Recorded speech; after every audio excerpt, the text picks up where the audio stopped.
It's 900 hours Central Africa time on this Friday, the 3rd of November 2017. Jumbo Africa. And a very good morning to all of you. My name is Elvis Preslin. Now we will be with you until 12 o'clock today. Now there are reports that Wits University students will shut down the campus following the League Fees Commission report, which really dampens the hope of fee-free education, Kendall. Absolutely. We already know that at UCT, students went on the rampage on Wednesday night, starting fires, causing havoc. We want to find out from you, what do you think? Is this the start of the 2017-2018 Fees Must Fall protest? Well, thus far, Kendall, on that poll, you see Fees Must Fall, Fees Commission, the UCT shutdown, Wits shutdown, 175 votes in. Wow. 54% are saying yes, this is the start of the 2017-2018 protest, and only 46% are not agreeing. Well, let's see what's being said on social media. Michael Bigamstola says, yes, unfortunately, that's our own version of Hurricane Katrina in this part of the world. Guess we must just brace ourselves. Tsepo says, as long as students are not given free, decolonized quality education, the hashtag Fees Must Fall protest will never end. As he's also calling for a UFS shutdown there in his hashtag. Well, also on the question of the day, we're going to the Supreme Court of Appeal a little bit later in the program. It's happening in Bloemfontein, where they hear the state's appeal to lengthen the jail term of Oscar Pistorius for murdering his girlfriend, Reva Steenkamp. So I want you to get involved with this conversation. What do you make of the NPA's decision to appeal Oscar Pistorius' 6-year jail term? Let's take a look at what you're telling us. Michael Big M Satola says, to me it makes sense because the minimum sentence for murder in our land in South Africa is 15 years. And Oscar just got 6 years. How is he different from other murderers? Mahafa says Oscar Pistorius is fine with that 6 years. When is the NPA going to prosecute President Jacob Zuma? Mahafa Noel wants to know. Well, that's the questions there, but we're also looking at sports ahead. Of course, a big sporting weekend end. Oh, yes. Telkom Knockout. Telkom Knockout quarters right now. I want to find out from you, of all the teams that are going to be playing over the weekend, who do you think is going to make it out and into the Telkom Knockout semi-final? So let's take a look at what you're telling us on the Twitter handle. Michael Big M again says, Pirates, 1. 2 Baroka, 3 Chipper, 4 Platinum Stars. I didn't stutter. And come Monday, you will all see and witness what I was talking about. He's looking into his big crystal ball, that is, Michael. Platinum Stars are sitting bottom of the log, by the way. Lubabalo El Nzabe says, all those who show the desire to win will go through. Yes, it's about what you put out in the field of play that will get you the success, he says. Well, Telkom Cup, there you go. But that's what we have for you right now. It's time to take a look at your news headlines.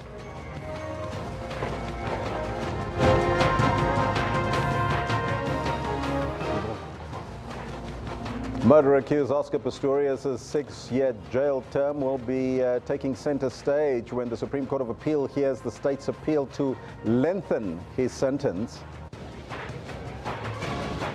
SABC staff affiliated to Bamau continues with strikes despite threats by the public broadcaster to issue them with disciplinary action. And 14 people killed in a taxi truck collision in Polokwane last night, and we'll give you an update on that story. Those are your headlines, and before we get to the news, let's find out from Kendall Makamate what we can expect from a big sporting weekend coming up. Yeah, and of course the big one really is about the Telkom Knockout quarterfinals. We do know that the PSL is taking a break, and you know what, it's going to be a humdinger, looking up to some really great football on the weekend. Good morning to you. This is what we've got for you in the sports today. It's very important that they remain focused and very calm. Giant killers Chippa United, who took out Mamelodi Sundowns to advance to the Telkom Knockout quarterfinals, now look to do the same to the mighty Kaizer Chiefs. And Rafael Nadal continues his quest for a maiden Paris Masters title when he survives the second set wobble to beat Pablo Cuevas to reach the quarterfinal. I am the best. I do hit the hardest. I am the most feared. Deontay Wilder vows to defend his WBC heavyweight title against Bermane Stivane when they meet for the second time in their careers.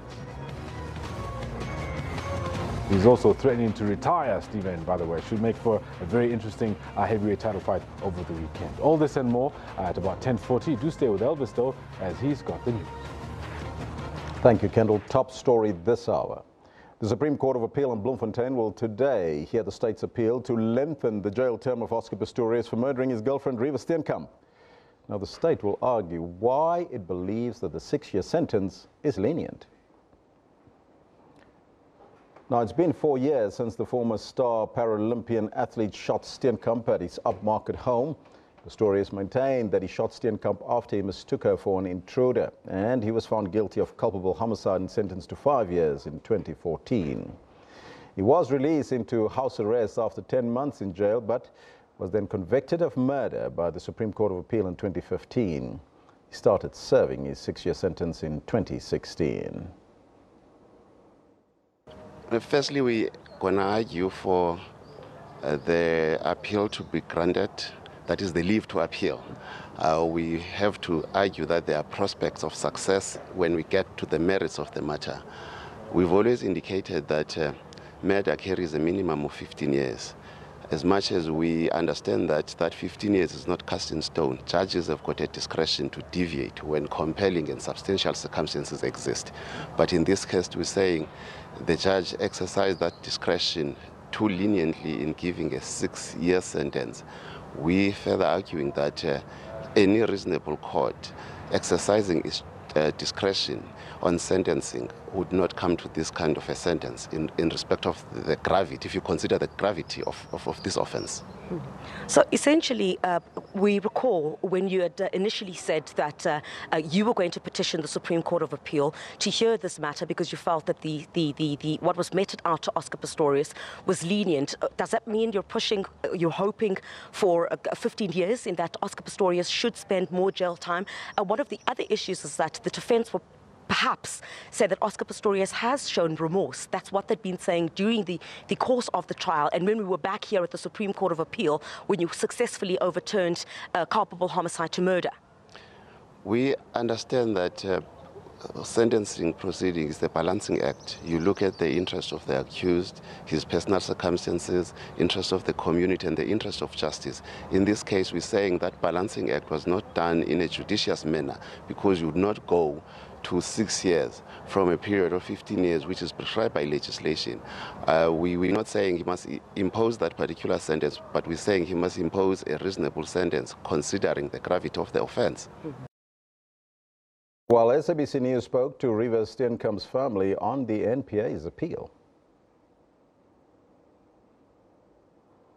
I want to say that they believe in the justice system and they support the state, and the law must run its course, and what's happening this morning is part of the process, the legal process. What they're focusing on is to continue Reva's legacy, which is the Reva Rebecca Steenkamp Foundation. Now, for the latest on that story, we're joined by SABC's Mangoba Mkunu, who's in the SCA in Bloemfontein this morning. A very good morning to you, Mangoba. What is the latest regarding the NPA appeal?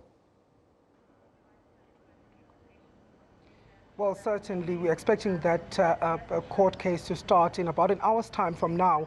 And certainly what we're expecting this morning is that the state will present its case, as you've heard in that clip that you've played before of Luvuyo Mfago from the NPA saying that they'll first try to convince the court to listen to this particular appeal. You recall that in 2016, when Judge Masipa had sentenced Oscar Pistorius to 6 years behind bars, the state had then launched a separate appeal application to appeal that particular sentence, saying that it was shockingly lenient and saying that it was not appropriate for the crime that Oscar Pistorius had committed.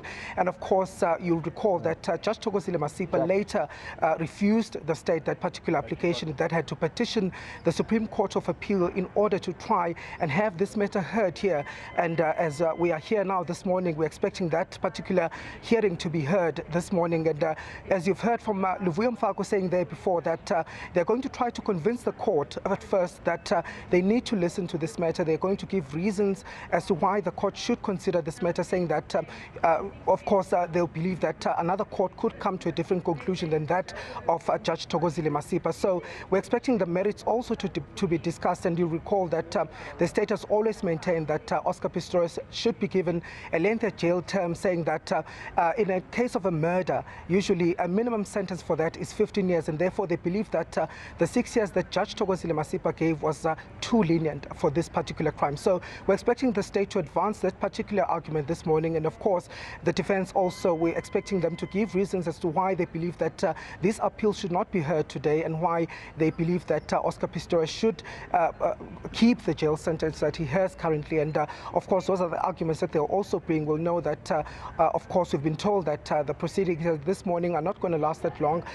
We've been told roughly they're going to take about 2 hours this morning. So we're expecting the judgment also to be reserved. As you'll recall that in most cases when arguments take place at the Supreme Court of Appeal, the judgment is usually reserved. But hopefully the word that we're getting at this stage is that there might be some sort of a conclusion or a verdict towards the end of November.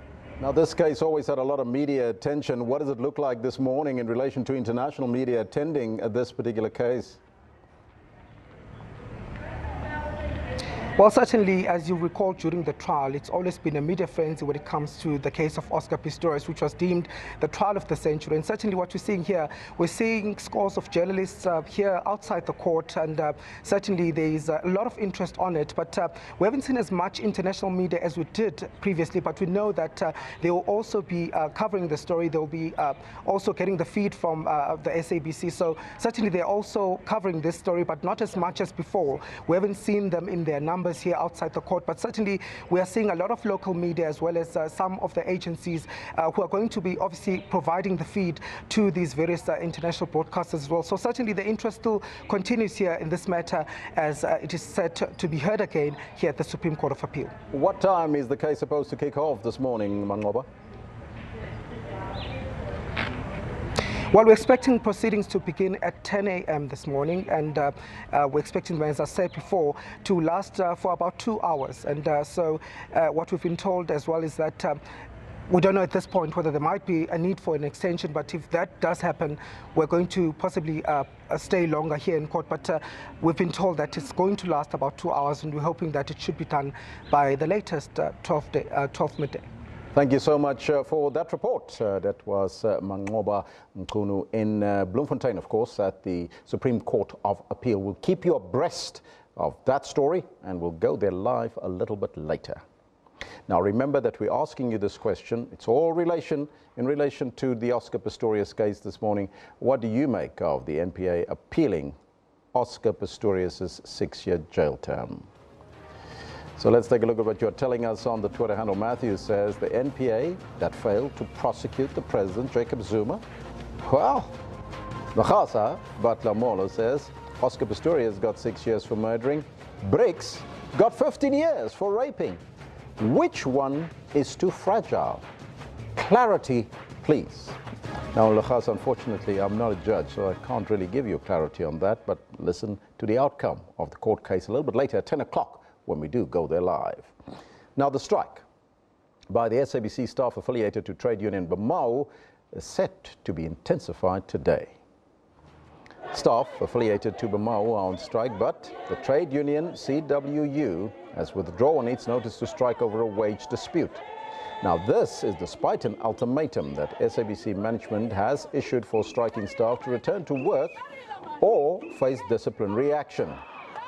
The SABC says that the strike is unprotected as Bamau did not follow due processes. Workers are demanding a 10% salary increase, while the SABC maintains that it cannot afford it because of its current budgetary constraints. 11 people were killed when a taxi collided head-on with a truck on the N1 north of Polokwane in Limpopo last night. According to eyewitnesses, the taxi hit a stray donkey. It lost control and crashed into the truck before bursting into flames.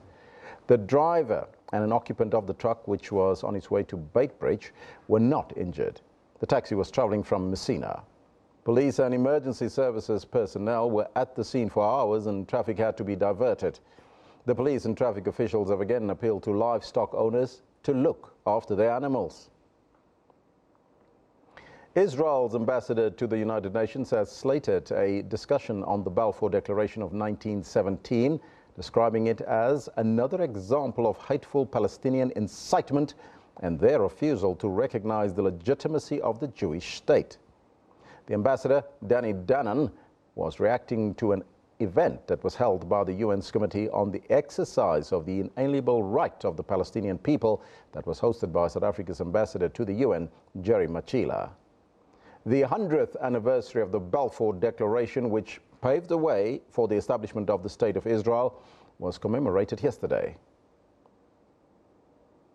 It was Britain's pledge that paved the way for Israel's creation, declaring in 1917 the establishment in Palestine of a national home for the Jewish people. This declaration, this statement, was a gun pointed directly at their heads, particularly in view of the colonialist ambiance of the early 20th century.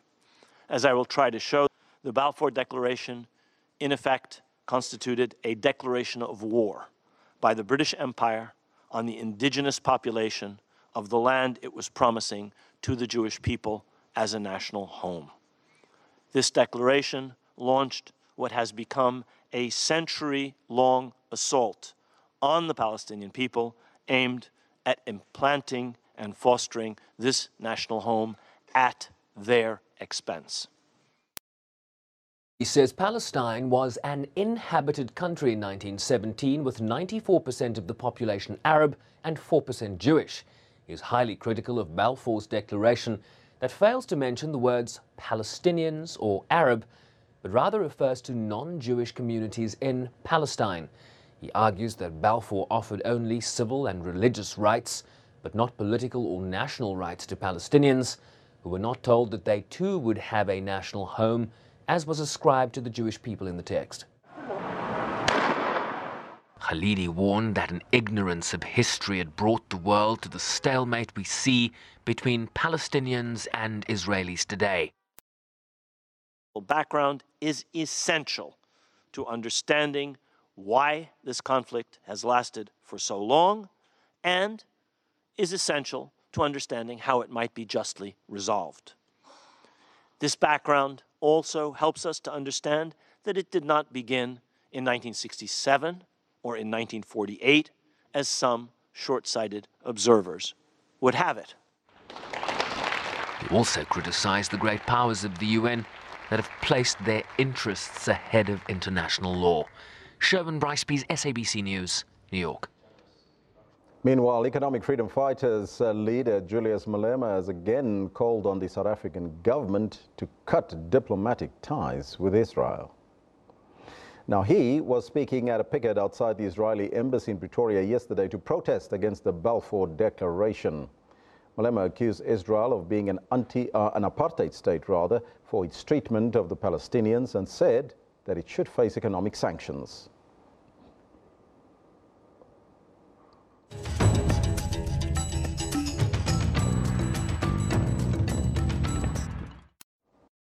The race is on. History will be made when the South African Communist Party in the Free State contests by-elections independently and faces off against its alliance partner, the ANC, later this month. Now, this follows the much talked about proposal made at the SACP's last Congress to look into contesting all elections independently. A fierce power contest is looming for control of Metsimaholo municipality in the northern Free State. The council was dissolved in July when a coalition between the EFF, the DA, Freedom Front Plus and the Metsimaholo Civic Association collapsed. Sasolburg, the jewel of the Free State, with various industries, the area contributes immensely to the province's economic growth. However, alliances have turned into foes as they jostle for power. The SACP has accused the ANC of self-consideration and failing to lead the alliance.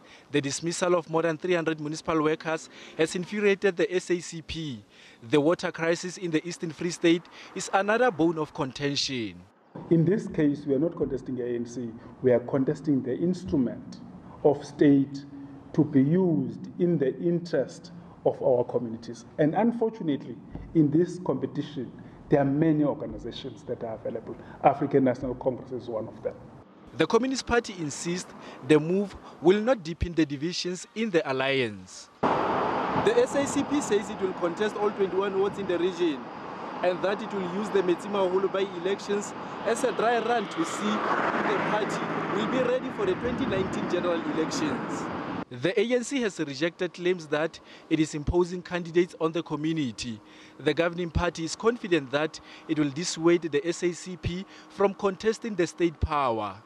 As I said, to lead this all-encompassing struggle to achieve the type of society that we want to achieve. And that's why we want to continue to insist as the ANC that we've got to be able to find each other, and it's only through political discussions that we can achieve that. There are more than 78,000 registered voters in Metsimaholo. The by-election will take place on the 29th of this month. Teboho Letshaba, SABC News, Sasolburg.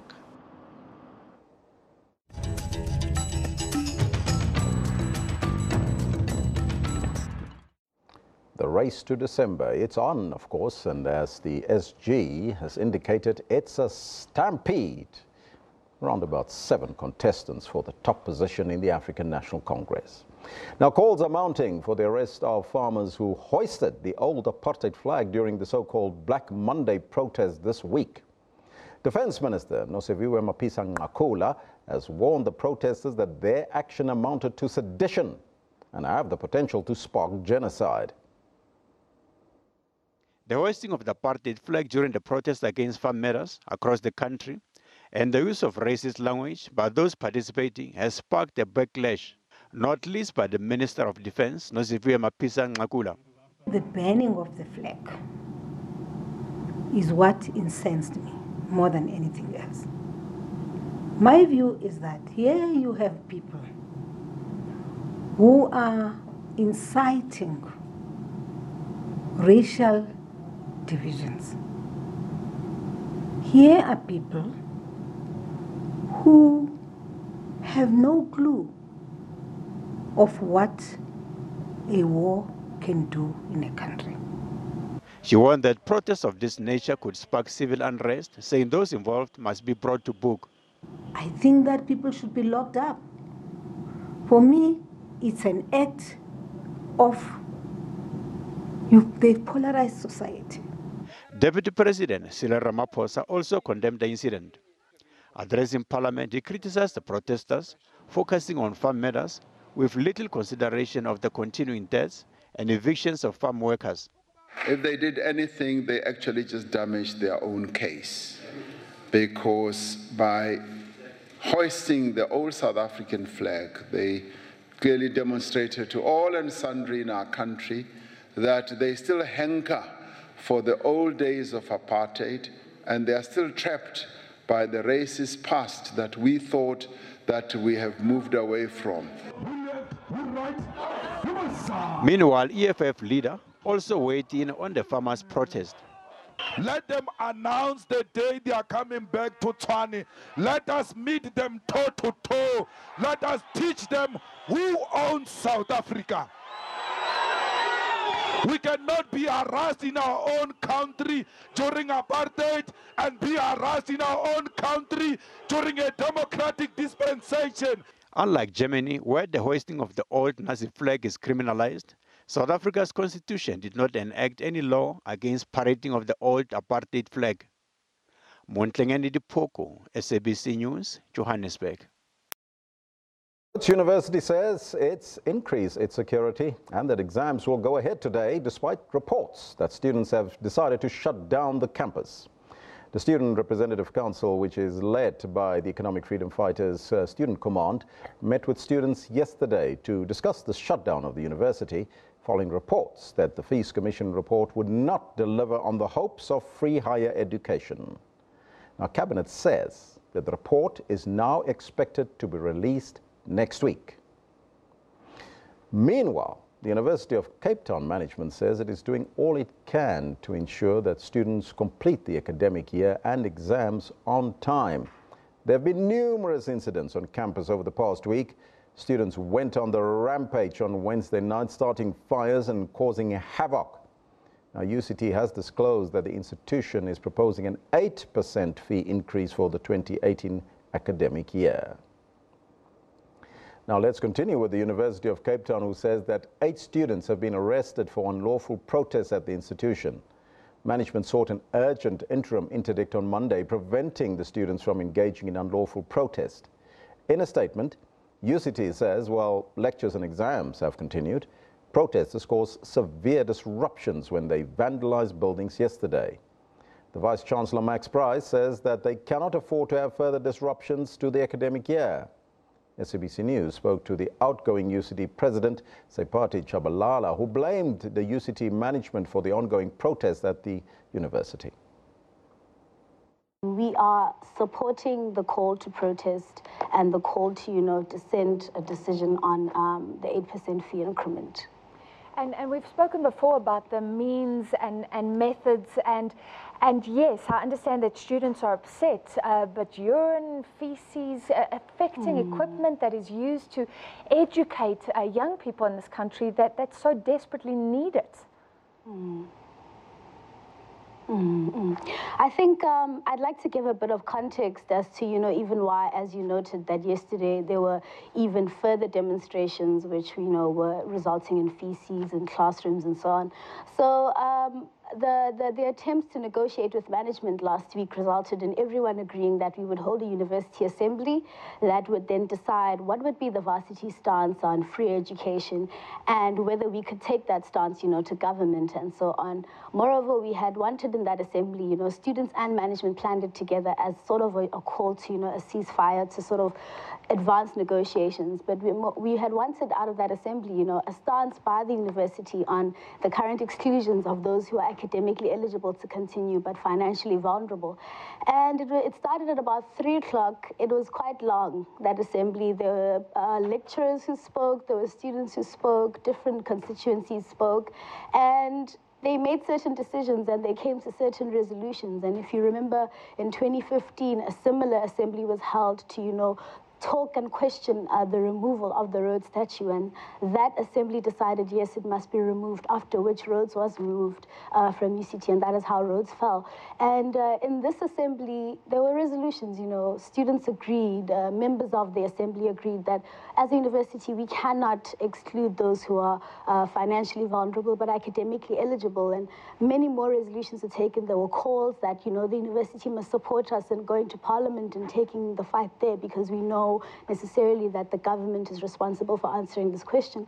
However, all those resolutions were wiped by our Vice-Chancellor, Dr. Max Price, in his one response that said, students must actually go study. We want to wrap up the academic year and so on. And I was quite baffled, and so was the rest of the crowd, because we thought that the purpose of the assembly was to resolve on this question. And, when he alleges that people don't want to finish the academic year, it's strange, because in all negotiations, the end goal was, let's wrap up this conversation, and the demands are, give us this declaration before we start exams so we can continue normally. So I'm not surprised at the reaction of students to, resort to more extreme means of protest. And I said this even at the High Court when the interdict was passed, that this is bad. This is going to result in the worst. And 8 students have actually been arrested today.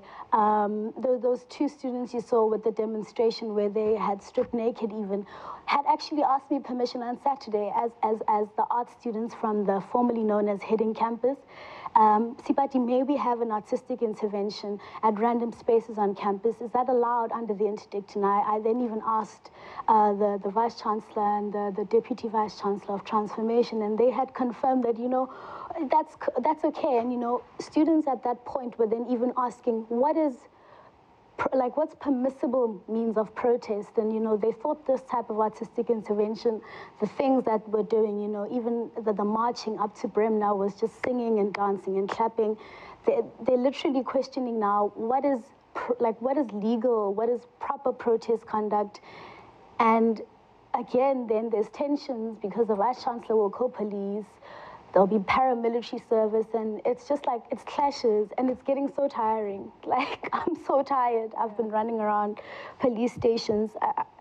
We feel defeated, honestly. Yeah. You're talking about the Vice-Chancellor seemingly going back on agreements or saying, let's just get the year finished. But was there ever any agreement about the fee increase? That is what is one of the major issues, that UCT is wanting to push up prices by 8%. And are you not sympathetic? I mean, the institution needs to run and pay staff salaries. How are you making strategic decisions? You know, do you fight with the university that doesn't have much scope, or do you go to government? Should your fight not be at that higher level if government funds are needed for free education? Again, I think it's important to note that students have made that distinction. They understand that it is the government's responsibility to respond to the call for free education, and they understand that then internally it is the processes of the university that will decide and ultimately agree to an 8% fee increment. As I've said before, I sit on council, which is the highest sort of decision-making body of the university, and in council we approve these things, and this budget expected increase of 8% in fees is going to be tabled in council, and I will necessarily have to approve it. But then the sad thing is they've moved that council meeting to December. So means to sort of come together again, means to negotiate are being used.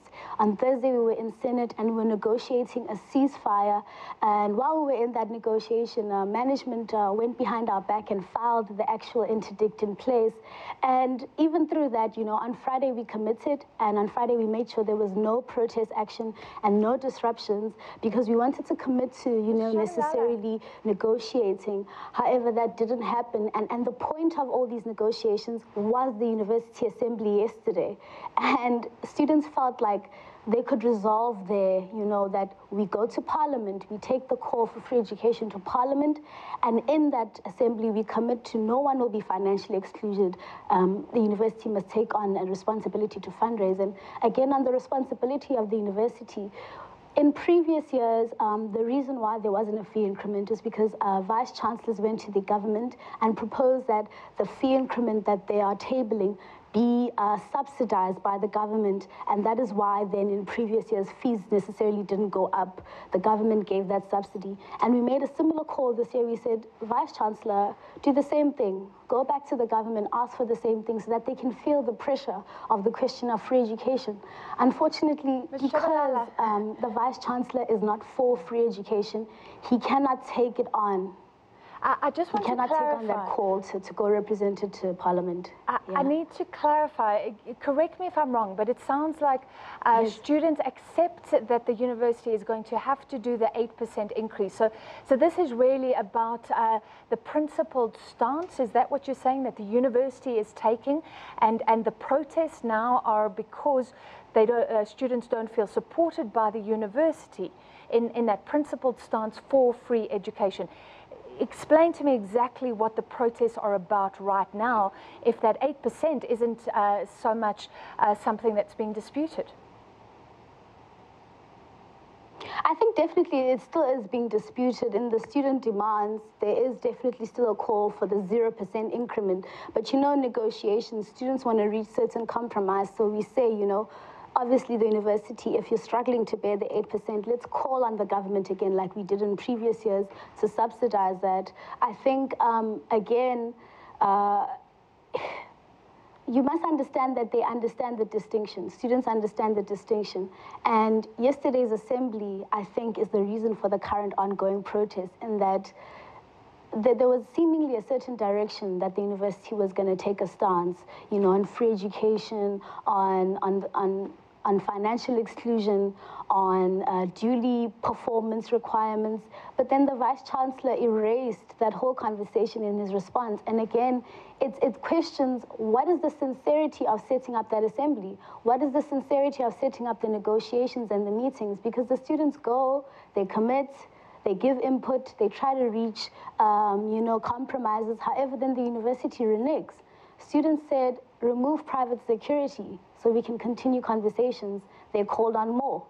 Students said, don't file the interdict so we can negotiate properly. They went ahead and filed it. Students said, call an assembly that will then decide, as the highest decision-making place in the university, let the assembly decide. And that happened, but management is still not committed to representing that decision. And it makes us question again, who does our Vice Chancellor represent? Well, that was the outgoing UCT SRC president. We didn't clarify that a little bit earlier for you. Sepati Tsabalala speaking to us a little bit earlier on. We said it was the president. It is the SRC president. So right now, of course, in a short while, we'll be speaking to Professor Bauer. He's here in studio to talk to us about the fees and, of course, whether fees must fall or not. But you have to stay tuned for that interview in a short while. Meanwhile, let's take a look at the poll that we are asking you this very important question. We want to find out from you, is this the start of the 2017-2018 fees must fall protest? Well, there you have it. The numbers suggest it all. 232 votes in. 53% of South Africans and people on the continent of Africa are suggesting that this is the start of the 2017-2018 Fees Must Fall protest. Kogelo S. Moremi says, TBH, Fees Must Fall protest is not viable at this stage.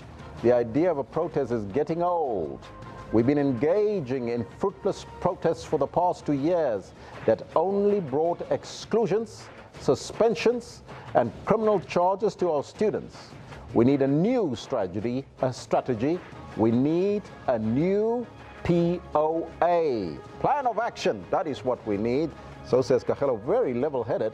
Legaso Molo says, UCT shut down. I told you, the EFF SC gonna destroy the future of our children. We'll find out if that is true in a short while. Now, our picture of the day comes from Ludi Villani. And he says, what is happening at UCT regarding the recent suicides by black students? That's a question there. Maybe we'll pose that question to Professor Bauer as well. UCT, Cape Town, of course, and of course the UCT shut down, all in there in that hashtag.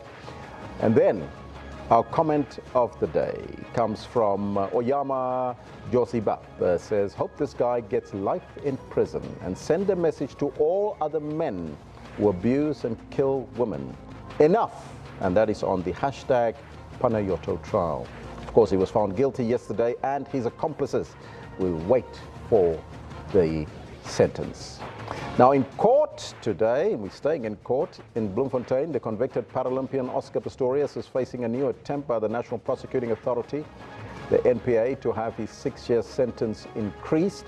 Now today, the NPA will ask the Supreme Court of Appeal in Bloemfontein to give Pistorius a harsher sentence. Now this was after the NPA managed to get the SCA to convert his conviction from culpable homicide to murder. Pistorius was sentenced to 6 years imprisonment for the murder of his girlfriend Riva Steenkamp at his luxury apartment in Pretoria on Valentine's Day in 2013. Now, we will go to the court case shortly. Those are live pictures coming through. As you can see, the Steenkamp family already in court there. So we'll keep you updated on that story and bring you the live version from that. Now, in Thohoyandou, defense and the state are expected to present their closing arguments in the bail application of 5 Limpopo men in the Makuya Periodical Court outside Thohoyandou. Now, they include 2 traditional leaders, Eric Quinda and Avapani Nemungadi, who are facing 4 charges of violating graves and corpses, as well as defeating the ends of justice. They allegedly violated 4 graves in Chatava and Folovodwe in the villages and stole some remains of the dead people. Now, those are some of the stories we'll keep you updated with the developments of them, so stay tuned. Let's now take a short break. After that, we'll speak to Professor Bauer and we'll find out more about the Fees Must Fall protest coming up.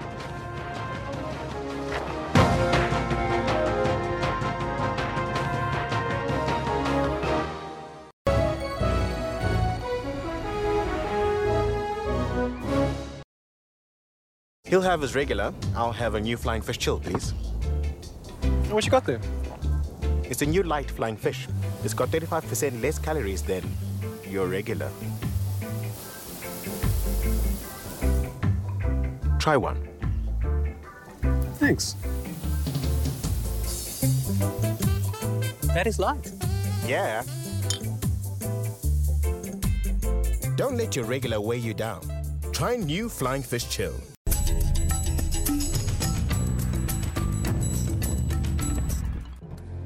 Baleka Mbete taught in Babana in Swaziland worked for the African National Congress in several African cities, including Dar es Salaam, Nairobi, Gaborone, Harare, and Lusaka. Mbete became the first Secretary General of the ANC Women's League after the unbanning of the ANC. Amongst other leadership roles, she was the member of the Presidential Panel on the Truth and Reconciliation Commission, the ANC National Executive Committee, and the Pan-African Parliament. She was Deputy President to Kgalema Motlanthe in 2008. She's the current Speaker of the National Assembly of South Africa since 2014 and National Chairperson of the ANC. Mbete was awarded the 2016 King Legacy Award by the Martin Luther King Jr. Foundation in the United States for her distinguished leadership roles over the years and for her positive contributions in the global community. I take with humility, and it puts quite a burden on one's shoulders, but I guess also throughout one's life in struggle.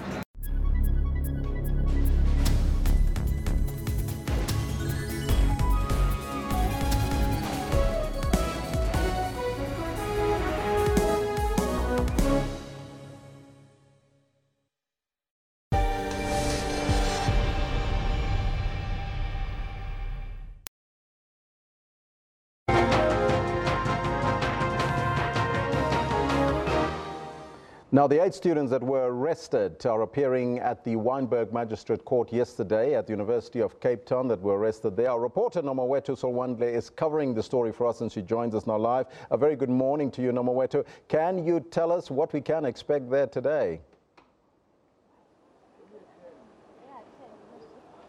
Well, a very good morning to you, Elvis. I can confirm that the 8 UCT students that were arrested will be appearing at the Wynberg Magistrates Court just behind me this morning. But we understand that proceedings will probably get underway at around just after 10 or around 11 o'clock. As you know, this is a new case and the magistrates will obviously start with other pending cases before moving to new ones. Today, I can confirm that a number of students have started arriving to support the other students that have been arrested here this morning. I'm just going to move out of shot so you can see just in front of court what's happening there.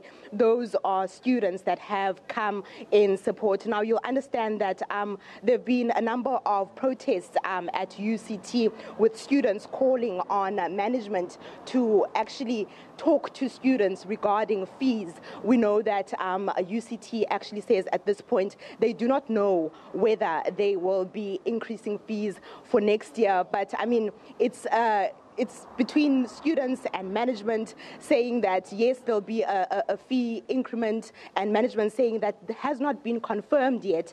And we do want to engage with students, but of course we do know that students have also been calling for that fee commission report to be released, and that's another thing that that they have been fighting for. And you know, people have been asking why students have to go to these lengths to actually get their voices heard. And students said that, you know, we've been trying to engage with management for almost the whole year, and other issues are pending from last year, and still management hasn't gotten back to us. And this is now our last resort. We need to know if we can return to school next year, because some of us simply cannot afford another fee hike. But we'll have to see what happens in court today. But usually what happens, Elvis, is that when people appear for these sort of things in a court like this one, the magistrate will then call for them to bring a proof of residence, and the state actually has 7 days in which they can ensure that they get all of that. So it's probably not likely that the students will be released today, but of course this is just a speculation at this point, as the students are expected to appear just after 10 or just after 11 o'clock this afternoon. We will be making our way to the campus after they've appeared here at the Magistrates Court just to see what's happening on the ground. We did speak to the university this morning just to understand what happened overnight. We understand that there were disruptions as well last night, but the university still says that they hope that classes will continue today, despite disruptions that happened last night. They say that they really, really want to finish this academic year, because another disruption like this could mean that people will have to write next year, and other people are in their last year to get their degrees. So, you know, there are those elements that have to be looked into as well. But what students are saying at this point is that they want to talk to management about fee increases, and that management is not being honest or coming to the fore to tell them whether there will be increases for next year. We do know that on Monday, the Western Cape High Court actually granted the university a court interdict, and this prevents students from disrupting any classes, from blockading roads inside the campus, and I suppose that's why we're standing here this morning with other students having been arrested. But that court interdict was granted by the High Court on Monday. So we'll have to see how things pan out here at the Wynberg Magistrates Court, Elvis, and we'll obviously be speaking to students as well, just to find out what their plan is and where they plan to take this protest forward. Back to you in the studio, Elvis. Thank you, Nomawethu, for that update there. Of course, we'll find out a little bit later as the court case presumes. But the much anticipated report into the feasibility of free higher education could be out next week. Minister of Communications, Mamoloko Ngubane, told journalists yesterday that Cabinet received a briefing this week on the status of the Her Commission report, and Parliament also want the report released as soon as possible. We know that it was supposed to be released this week, but according to the Minister of Higher Education, Professor Slengiwe Mkhize, the report is still being processed. Already, students are mapping out a plan of action to the official document.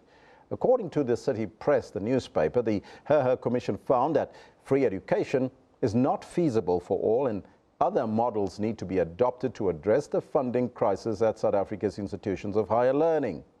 Now, to unpack this for us, we joined in studio by Professor Ahmed Bauer, the Chief Executive Officer at Universities SA. A very good morning to you, sir, and welcome. Good morning, Officer, and thank you for having me on your program again. Now, first and foremostly, what do you make of the leak report that was in the newspapers? Well, we haven't seen the report yet, so you know, if we assume that that report, that what was reported is true and accurate, then there are some elements in it which we welcome, and there are other elements which we are worried about, of course. Which are the elements that you're worried about? Well, for instance, just the simple announcement that the fee-free education isn't possible. You know, I don't think that that's enough for us to work with. I mean, I think we have to, hopefully the report will open up the door for us to explore a number of options which will allow us to begin to address the needs of students who just can't afford to be at university. So I think we have to start at I hope at least that the report says that, you know, that the starting point has to be that as a society, we can't have a higher education system that's not affordable to the majority of South Africans. And that any young person that's admitted to one of our universities, the society should actually ensure that that student can study irrespective of his or her financial condition. So where we stand as a country, though, with our financial predicament, 2 downgrades, we just came out of a technical recession, is higher education or free higher education even possible? Yeah. So I think that we have to think about this in different ways, right? The first is to think about a solution for the next 3 to 5 years. I mean, which says this is where we are, this is where we want to be, and to think about a way of stabilizing the system for the next 3 to 5 years or so. And then to think about, you know, what's the longer term solution, right? So for instance, I mean, you know, there's already been a massive increase in the financial aid budget. The big question is, can we begin to deploy those resources in the most effective way to try and ensure that, you know, young people who are admitted to our universities are able to study? The ANC's policy statement about the conversion of the loan system into a grant system will be a huge advance if it's accepted and if we can go ahead with it. So that's the one solution that we can begin to think about. You know, the other is to find genuine options on the table, sort of mixture of grants and loans or whatever the case is, for the students who are in the missing middle. and for us to try and ensure that those students too are not prejudiced by their financial condition. Government would argue that they're doing enough in order to accommodate all needy students, and that those that can afford must actually pay. Isn't that the model that should be followed? Yeah, look, I think in the short term, I think that that's something that we would have to put on the table, I think, for consideration, for serious consideration. As a society, you know, we heard from the Minister of Finance last week that there's just no space in the fiscus of the country to move towards fee-free education for all. But having said that, it's really a decision that the society must come to grips with, you know. You know, we can take money away from the military, for example, and say we're going to put that into higher education. But then our borders are open and vulnerable. Correct. So it's a choice. These are choices that we have to make. You know, and I don't think it's just a choice. I think it's a choice that we all have to engage in. You know, I think it's short-sighted for student groupings to say, you know, this is the only way and there's no other way, because at the end of the day, we have to be concerned about just where, you know, what can be afforded and what can't. So it's a much broader discussion then, of course. But how do you think, from University South Africa's perspective, can this be resolved to accommodate all? Yeah. So I think that, you know, the one thing that we have to say is that during Blade Nzimande's minister period, we've made huge success in increasing the pool of financial aid. It's quadrupled, or whatever the case is. Now the question is, you know, can we make the NSFAS system much more effective? Can we convert it from a loan system into a grant system?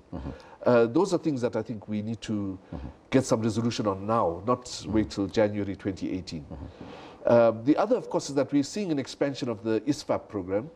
And ISFAP program? The KUSASA Student Financial Aid Program, which is now, you know, I don't think that that's not going to solve the problems in the short term. But again, you know, maybe there's some way, some possibilities of kind of understanding how to make that much more effective. And I think that we have to see some solutions before the start of the next academic year. Now, you're talking about effectiveness, the effectiveness of the system to make sure that everybody gets educated who needs to be educated. Correct. The Statistician General, the outgoing one, Pali Dehotla, he indicated that there are 1 million students in our universities of higher education where we should actually only have 600. Isn't that ineffectiveness in itself? Well, look, there's a real challenge about the throughput rate at our universities, the graduation rate, if you like.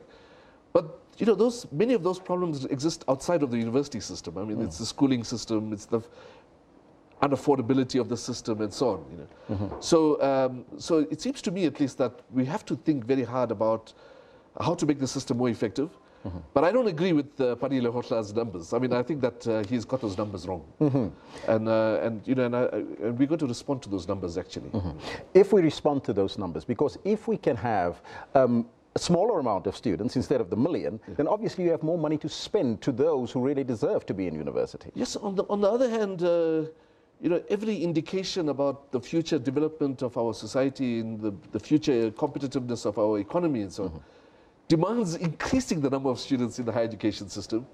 So again, you know, it's something that as a society we have to come to grips with. Just to say that, you know, between 1994 and 2000, we've double the number of students in the higher education system.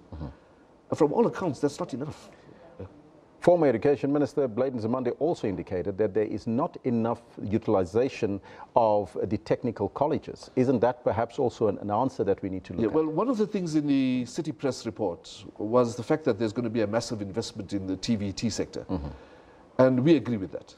In fact, the future sustainability of the university system really depends on the future sustainability of the TVET sector.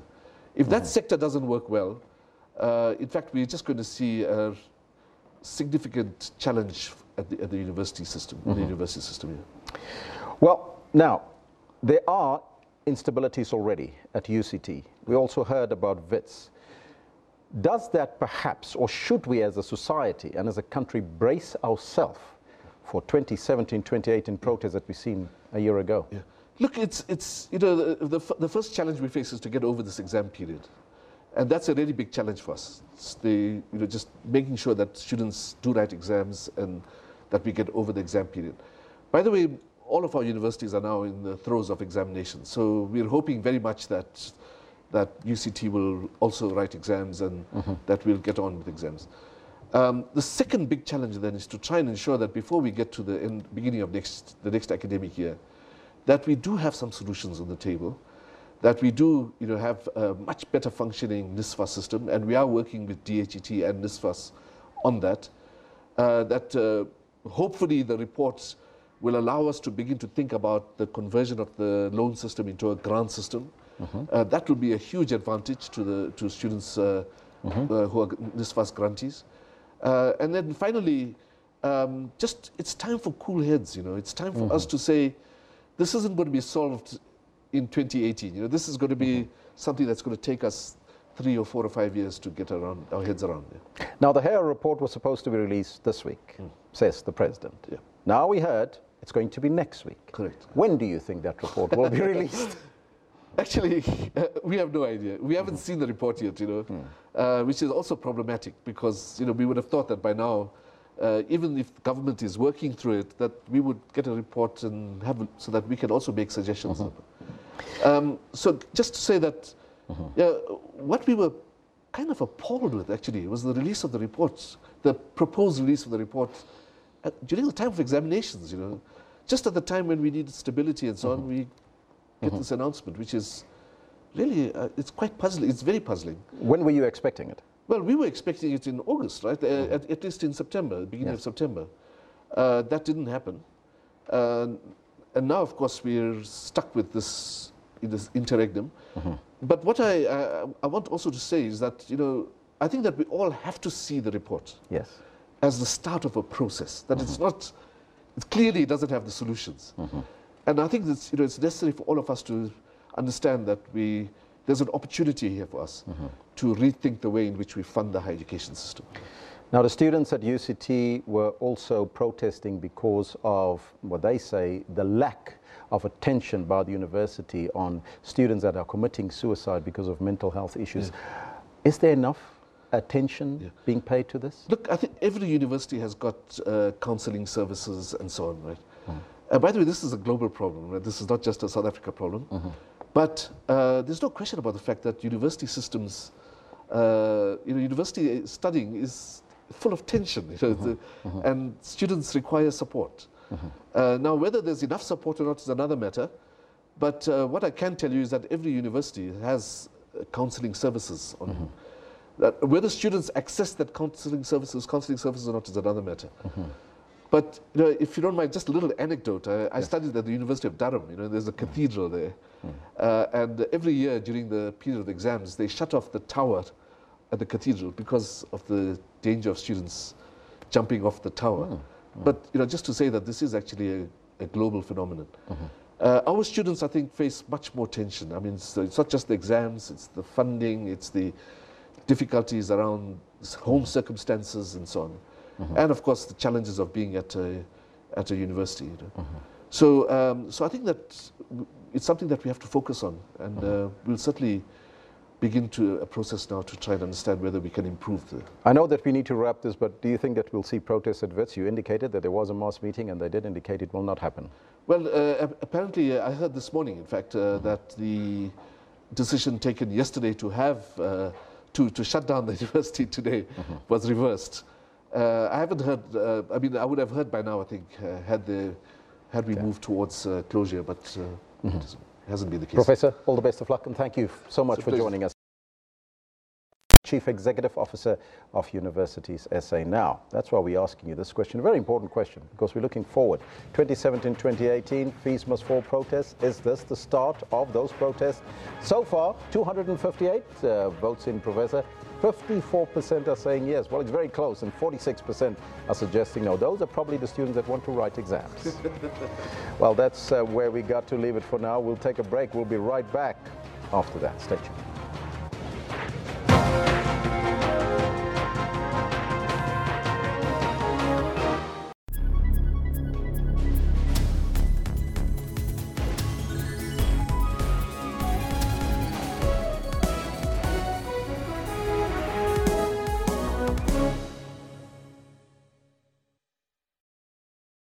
If you ask this Irish master whiskey distiller why sometimes whiskey is spelled with an E and sometimes without, he'd say, oh, to be sure. You're fair so good, look. It's the whole thing. They're a barking to get off in the whiskey without the E. Yeah, didn't catch that. But if you asked us the difference, we'd tell you that every whiskey from around the world is spelled without the E, except for Irish and American whiskies. Cheers. Tops at Spa. Good whiskey, good advice, no Irish accents.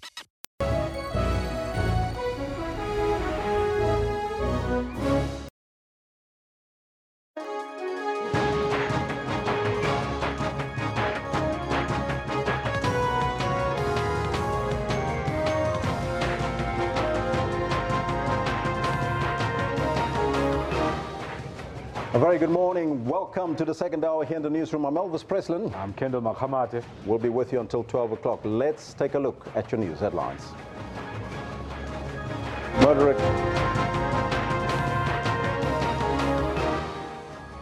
Murder-accused Oscar Pistorius' 6-year jail term will be taking center stage this morning when the Supreme Court of Appeal hears the state appeals to lengthen his sentence.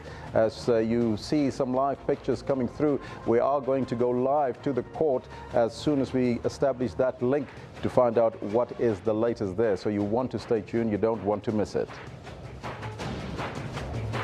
Then SABC staff affiliated to Bamawu continues with strike despite the threats by the public broadcaster to issue them with disciplinary action. And 11 people killed in a taxi truck collision in Polokwane last night. We'll bring an update on that story as well. But that's your news. Let's go to Kendall to find out what's happening in the sports. Elvis, thank you very much. Good morning to you. We've got a lot happening this morning ahead of the weekend. This is what we've got for you in the sports today. It is very important that they remain focused and very calm. Giant killers Chipa United, who took out Mamelodi Sundowns to advance to Telkom knockout quarterfinals, now look to do the same to the mighty Kaizer Chiefs. And Rafael Nadal continues his quest for a maiden Paris Masters title when he survives a second state wobble to beat Pablo Cuevas to reach the quarterfinal. I am the baddest. I do hit the hardest. I am the most feared. Now, Deontay Wilder vows to defend his WBC heavyweight title against Bermane Steven when they meet for the second time in their careers. All this and more we've got for you later on. Do stay with Elvis, though, as he's got the news. Thank you, Kendall. Top story this hour. The Supreme Court of Appeal, the SCA in Bloemfontein, has started hearing the state's appeal to lengthen the jail term of Oscar Pistorius for murdering his girlfriend, Riva Steenkamp. Let's go there live. May in fact interlock with one another so that the court at the end has a holistic view of what it is the application is about and which grounds we rely on in terms of elevating it to that status. So we are prepared to argue it that way, and we are indebted to the court because it then makes the application somewhat easier. Are you ready to proceed? I'm ready to proceed. This is an application for leave to appeal by the state against the sentence of 6 years imprisonment, which was handed down by the quota quo. And the background for the application is set out in our founding papers quite at length. And so we do not intend going through the heads of argument at length. And so at the outset, I respectfully submit, Justices, that the central question, and indeed the test in the present application, is whether there are reasonable prospects of success on appeal. To this end, I wish to refer to the court to the matter of State versus Smith, 2012, Volume 1. Can I say for your age? State versus Smith and versus Tonkin are judgment of this court. As the court all aware of what they say. What principle? So in keeping with that principle, the state then wishes to just highlight that this honorable court, having held that the phrase reasonable prospects of success postulates a dispassionate decision based on the facts and the law, and that a court of appeal could reasonably arrive at a conclusion different to that of the trial court. And thus the test is whether an appellate court may reasonably, not would, may reasonably arrive at a conclusion different to the quota quo. And in this regard, if you would indulge me, Justice Bosiello, just to show that in terms of the interpretation or definition of misdirection, it is rather a simple definition. And I think perhaps we err when we look for grounds that seem to be somewhat in depth It is a simple test, and the definition is to be found in the matter of the state versus Pillay.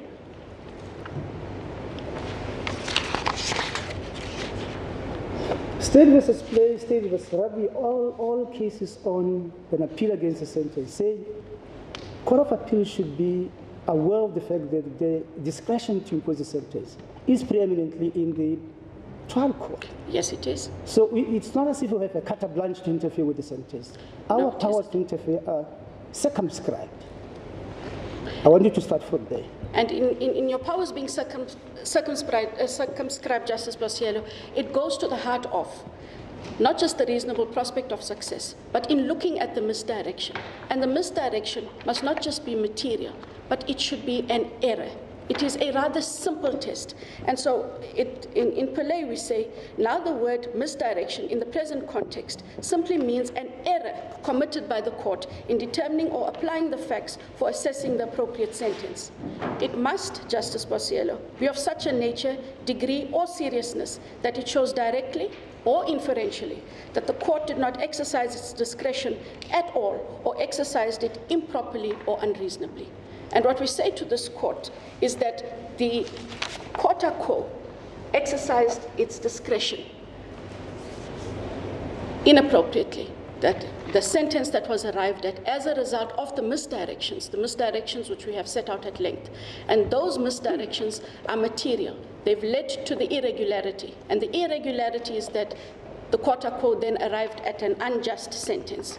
Are you able to tell us where exactly did Judge Masipa misdirect herself? I read her judgment on the sentence, very meticulous judgment. She started the personal particulars, she goes to the nature of the crime, she's done that, said it out like she's talking to law students. As the court pleases. And look at all the facts holistically in terms of state versus Zim. As the court pleases. Where did she err? She erred in the following aspects. When the court sentenced the respondent in the matter, the court ignored, in our submission, key material findings of this court's judgment when this court found the respondent guilty of murder dolus eventualis. And in so doing, we say that some of the aspects is that the court, firstly, regarded the respondent's belief that there was an intruder in the house as a mitigating factor. And this is found in this honorable court's judgment at paragraph 53. And in rejecting the respondent's version of putative private defense, that when the respondent testified at trial, he stated that he had not intended to shoot the person whom he felt was an intruder, and further that his evidence is so contradictory that one does just not know his true explanation for firing the weapon. Secondly, the court regarded the respondent's purported or alleged feelings of vulnerability and anxiety. But can I interrupt you? She deals with that in her judgment. Look at page 423. She acknowledges the circumstances in this matter have changed, as the accused has now been found guilty of murder dolus eventualis, which is a more serious offense than capital homicide. She deals with that. It is so. I'm not saying, Justice Bosiello, that she did not consider the judgment of this court at all. Our argument is simply this, that in certain aspects... I asked a question. In her judgment that we have to take on appeal, where did she err? And that's maybe just to follow up on Jeffrey Bosiello's question. I look at the judgment, and Judge Masipa seems to talk about remorse. Are you in a position to address us on that? As the court pleases. With regards to the aspect of remorse, we found that the court found that the respondent had genuine remorse. However, it is clear from this honorable court's judgment that an essential ingredient for genuine remorse is missing, namely a reason from the respondent for firing the 4 fatal shots. On 3 pertinent occasions, this honorable court, in its appeal judgment at paragraph 17, 49, and 53. What did Mr. Pistorius do to try and show remorse? As the court pleases, he said, I am sorry. He made various attempts to talk to the family. He apologized publicly in court. As the court pleases. The same comes with me. He tried to talk to them and they refused to talk to him. What more could he have done? It is so. One does not say he is not saying that he is sorry, but one cannot elevate his regret and his sympathy to that of remorse. The test for remorse... Is it not a semantic, leading us into a semantic cobweb? The man stands in open because I apologize. I did something very horrible. He tries to communicate with the family. How do you verbalize your remorse? Taking the court into his confidence and saying... He apologized before the trial starts in court. He did. As a court, please. It's there on record. My submission in that regard, Justice Bosiello, is simply that in so doing, yes, there is those verbal apologies, but without more, that is not genuine remorse. What more? What more should he have done? I'm interested. What more should he have done? For me, he should have taken the court into his confidence, and even if he didn't, when he had the opportunity in his consultations with Professor Scholes, what he could and ought to have done was said, okay, don't you the want court to has leave that found to me us to guilty of evaluate murder? the evidence because it's on record? As a court pleases, it's simply but to say that in so doing, he should have taken the confidence of the court and said, this is why I did it. That is what we want him to say. This is why I did it. Because with nothing more, Judge Sariti, then there is no true, genuine, gut-wrenching remorse. Do you want to comment about the judgment of this court in State versus Machichi, where the court talks about genuine remorse? As the court pleases. And try and contrast with what Professor Scholes said in his report. Professor Scholes said something to the effect that it indicates that the accused explains that he fails to identify himself as having committed a crime as the victim. One, this statement suggests that in his view, he has not committed a crime. He's trying to protect the victim. Two, this court, when it dealt with the question of the conviction, ended up saying that this court does not even know what his explanation is for having shot 4 bullets. As the court pleases. Then from there, this matter goes back to the trial court. Despite what this court has said, Mr. Pistorius decides not to testify. Are we in a better position than we were at the time when this matter was heard? Do we know why he shot those 4 bullets? To date, Justice Sariti, we have no explanation.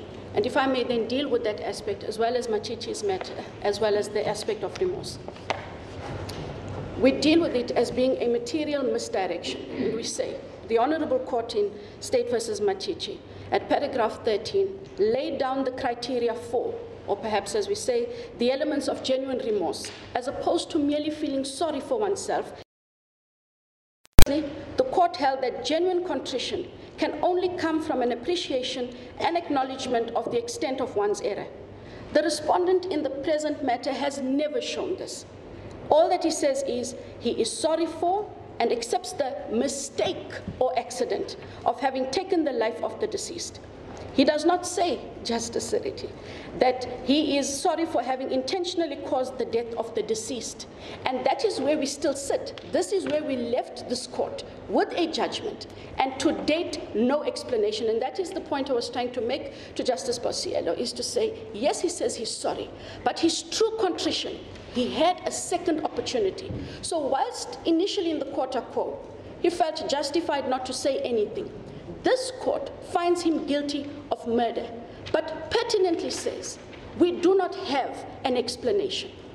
When you then reconsider as the respondent such a finding by the court, one would automatically expect some kind of explanation, perhaps also in addition. It doesn't just not only not offer the impression during the sentencing proceedings that, okay, this is what the SCA says. Well, I guess I have no choice. That is not showing the court that I take into account your findings. Let me then take you into my confidence.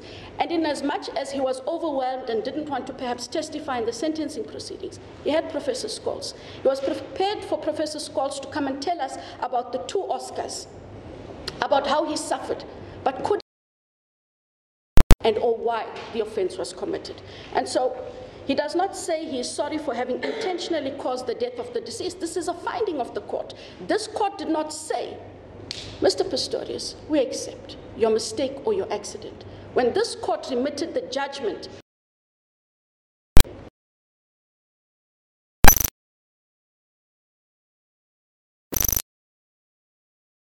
with a high-caliber weapon, lethal ammunition, there was no explanation. And unfortunately, Justice Seriti, where we are today, we still have no explanation. And so, in fact, Professor Scholz, when he testified for the defense in mitigation of sentence, indicated that the respondent took the life of the to do so. Moreover, the respondent's version is, I did not intend to shoot anyone or the intruder. Professor Scholz also testified that he did not discuss with the respondent this honorable court's finding that one really does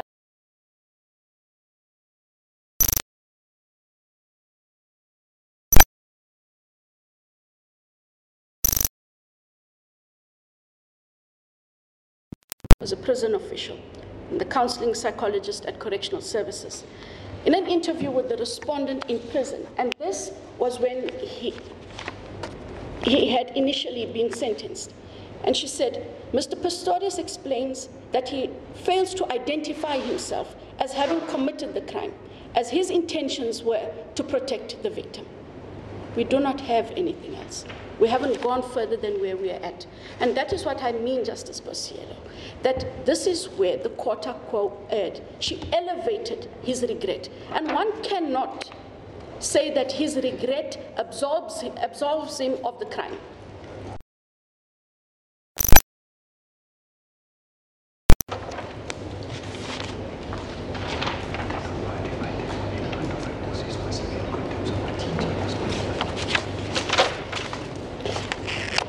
If we then go to Matiti, Justice Seriti, for me to complete that argument and that it would deal with all the aspects of remorse so that I do not have to come back to it. At page 47 and paragraph 13, and I read, there is moreover a chasm between regret and remorse. Many accused persons might well regret their conduct, as we say was the case with this respondent, but that does not without more translate to genuine remorse. Thus, genuine contrition can only come from an appreciation and acknowledgement of the extent of one's error. If we look at what he said to Ms. Bai, if we look at the fact that he had ample opportunity, even after this court's finding, to take someone into his confidence and say why he did what he did. Whether the offender is sincerely remorseful and not simply feeling sorry for himself or herself at having been caught is a factual question. It is to the surrounding actions of the accused rather than what he says in court that one should rather look at. And yes, Justice Bosiello, that is the question. What could he do more than say he was sorry? I go then back to that point. In doing more, he was to come to the court and take the court into his confidence. Thank you. I think you've made your point. Can you go to the next direction?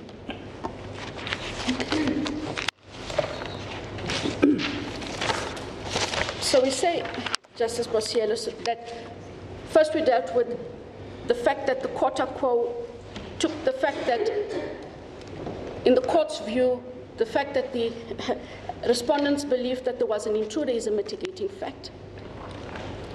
Because this court held at paragraph 54 of the judgment that the respondent failed to establish at least a factual foundation for his alleged genuine belief. Can you help us to follow your argument? We have three judgments here. The judgment of court the judgment of this court. Indicate which judgment you're referring to. As the court pleases. If we refer to the judgment of this court, and if I could perhaps go a step back and say, moreover, this honorable court in paragraph 15. Which paragraph? In paragraph 53, Justice Seriti, of this court's judgment, when the court handed out judgment in convicting him of murder.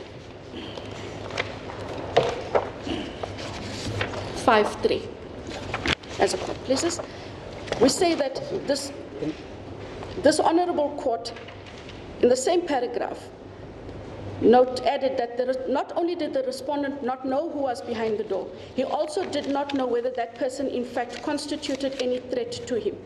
This honorable court held or proceeded to hold that in these circumstances, it is inconceivable that the respondent could have believed he was entitled to fire at this person with a heavy caliber firearm without taking even that most elementary precaution of firing a warning shot.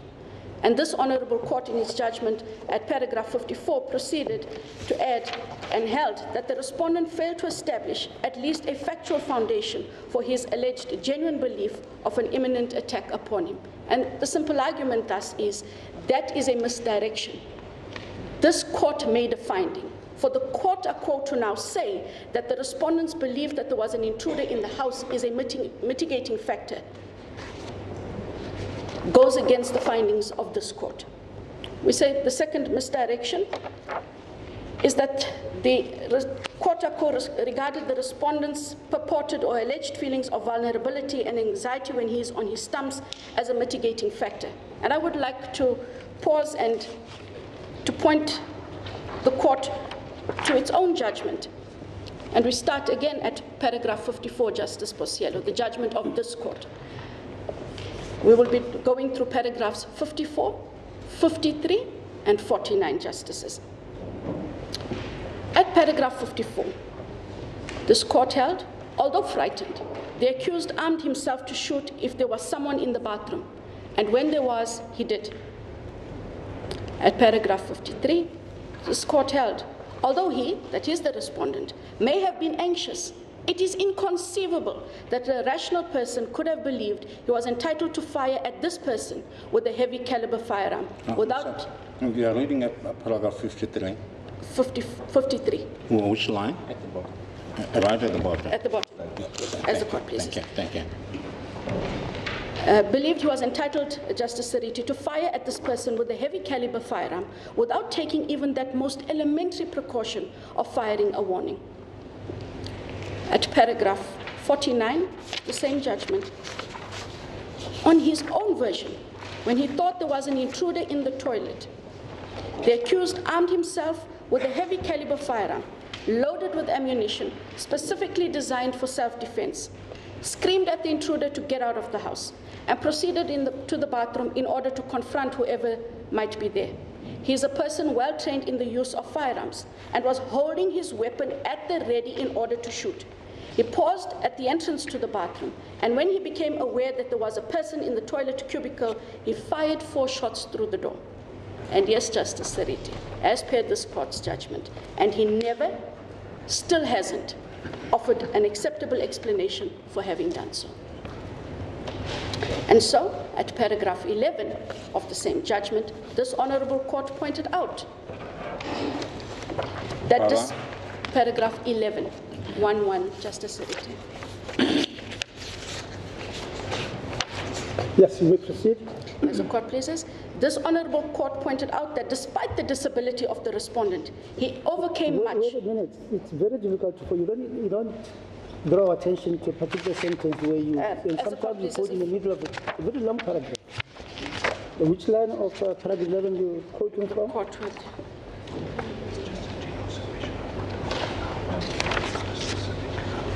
It is towards the end of paragraph 11 of the judgment, where the summation of that paragraph is that this court pointed out that despite the disability of the respondent, Justice Posiello, he overcame much and excelled in life after having become inter alia a Paralympian champion on the world stage and also represented South Africa in the able-bodied Olympics of 2012. So those are the two misdirections in terms of what we say the court failed to take into account in terms of the findings of this court's judgment. Third aspect, when we look at the issue of dolus eventualis, we say, Justice Posiello, that the dolus eventualis, in as much as the respondent was found guilty of murder dolus eventualis, the dolus eventualis was indeed of a gross nature. And to that end, I referred this court to its judgment at paragraph 50, 50,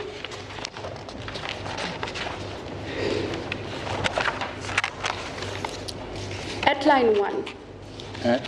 Line 1. Okay. And I read, as a matter of common sense, at the time the fatal shots were fired, the possibility of the death of the person behind the door was clearly an obvious result.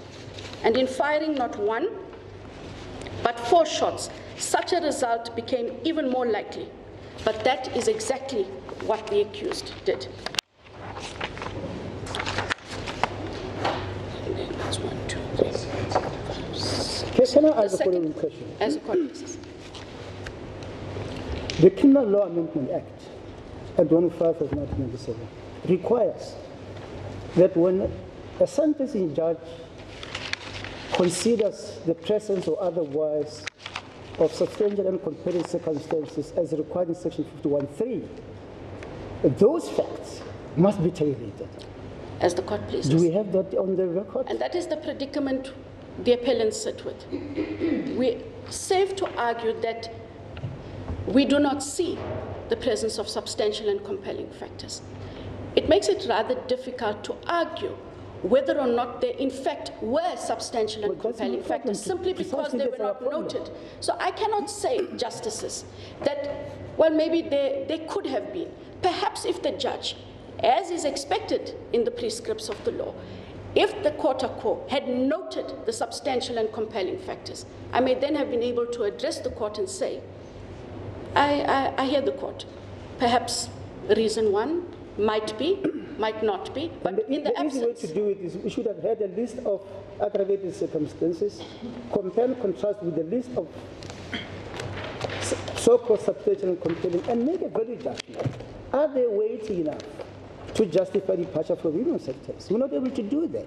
No, and I think, Justice Bosiello, the predicament is, in order to have first noted the substantial and compelling circumstances, we say we cannot address this court about what they were because we do not agree that the mitigating factors led at the court are of substance to elevate them to the status of substantial and compelling. What we're saying is the reasons furnished for mitigation, the mitigating factors are nothing but that, mitigating. In order for the court to have deviated, the court ought first not just to have listed, but to have said, if I say this is a substantial and compelling factor, I say so for the following reasons, and this is the substance attached. So we don't have that. So what we have is a court saying substantial and compelling factors are present. Which are they? Which of those mitigating factors?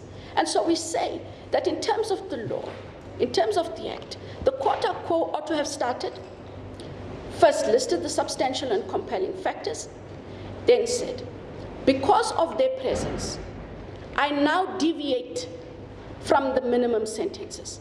In deviating, I then say that these are some of the mitigating factors that will allow me to lessen the sentence from 15, taking into account his time in incarceration.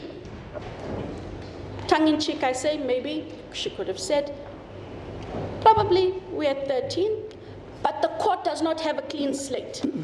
The court does not have a clean slate from which he departs, and that is the problem. I'm trying to suggest that the period that he spent in detention or in prison prior to this court having made a decision about the merits, is that one of the factors that must be taken into account in order to determine whether there are substantial and compelling circumstances? No, I'm saying if the court thought, because we don't have anything, Justice Seriti, and so what I'm saying is if I had to put myself in the same shoes as the court and gave such reasons, then we could have said what the deviation was. But there was no reasoning, and that is where the court as well erred. So we don't have substantial and compelling circumstances which justify the imposition of a lesser sentence. And Justice Bosiello, if you would allow me, while we're on that aspect, if I could just address the court then on the substantial and compelling circumstances aspect. Certainly.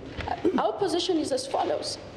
There are no substantial and compelling circumstances which justify the imposition of a lesser sentence, and the court materially misdirected itself in finding that there are. The starting point is the minimum prescribed sentence of 15 years imprisonment. It is no longer business as usual. And if I may pause, in the matter of the state versus Malchus, at paragraphs 7 and 8, the very last 2 lines of paragraph 7, which is end of paragraph F, getting into G, and I state that it was no longer to be business as usual when sentencing for the commission of the specified crimes. In what respects was it no longer to be business as usual? First, a court was not given a clean slate on which to inscribe whatever sentence it thought fit justices. Instead, it was required to approach that question conscious of the fact that the legislature had ordained life imprisonment or the particular prescribed period of imprisonment as the sentence which should ordinarily be imposed for the commission of the listed crimes in the specified circumstances. In short, justices, the legislature aimed at ensuring a severe, standardized, and consistent response from the courts to the commission of such crimes unless there were, and could be seen to be, truly convincing reasons for a different response. And when considering the sentence, the emphasis was to be shifted to the objective gravity of the type of crime and the public's need for effective sanctions against it. We do not have that. So the court was not given a clean slate. It was not to be business as usual. Sentence served analogous to time spent in custody, Justice Seriti. This honorable court's decision in the state versus Khadebe and another at paragraphs 13 and 14. What is the full citation? Sorry, Justice. What is the full citation of Khadebe? As a state versus Khadebe, 2013, volume 2, the South African Criminal Law Reports at 165. I read from 169, paragraph 13.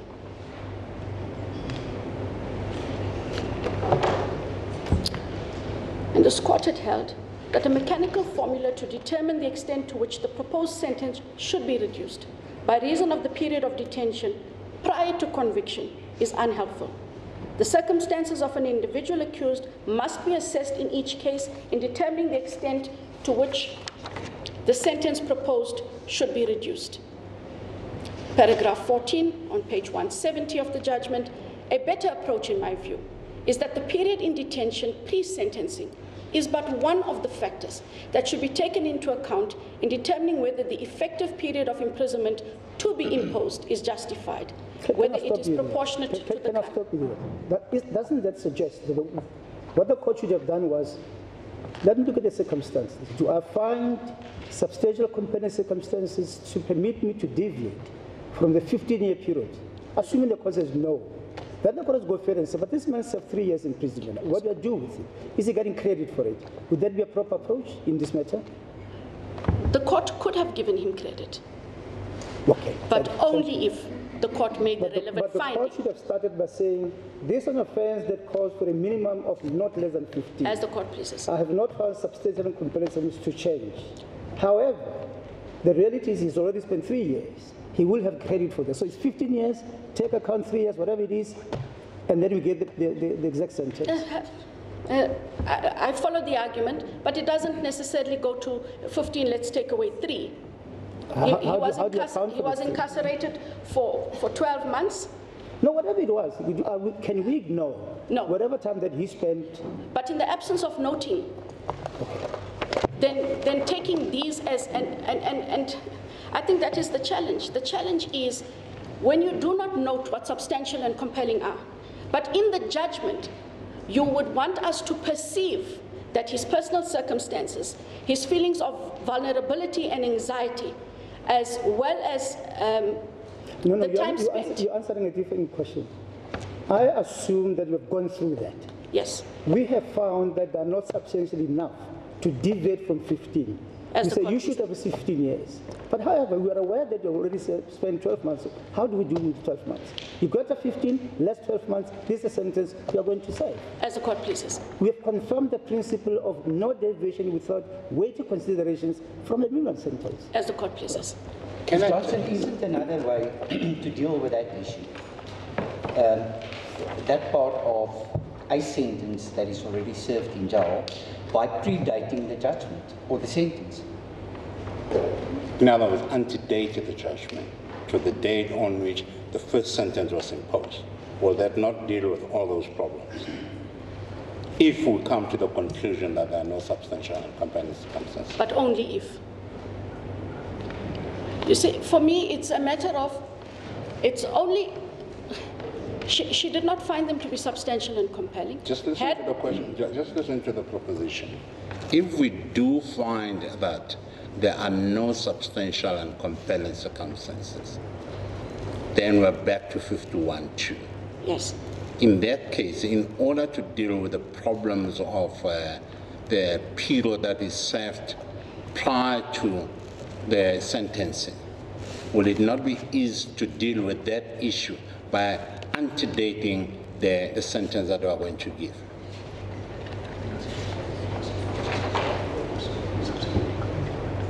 No. You see, when he served his term of imprisonment, it was on the findings of culpable homicide of the quota quo. We say now. No, but that has been set aside. Yes. Recognition must be given to him for the time that he had already spent in custody. As a court pleases, and it that is just logic. As a court pleases, and it goes back to the points that were raised by Justice Bosiello. Can I make it easy for you?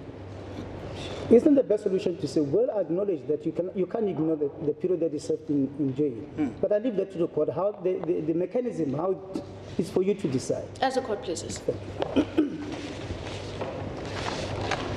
And so without belaboring the point that there are no substantial and compelling reasons, they have not been noted. The matter of Malchus makes it very clear. Can I draw your attention to the judgment on sentence by Judge Masipa? I think it appears on page 4017. She does make an attempt to identify what she thought were page 4017.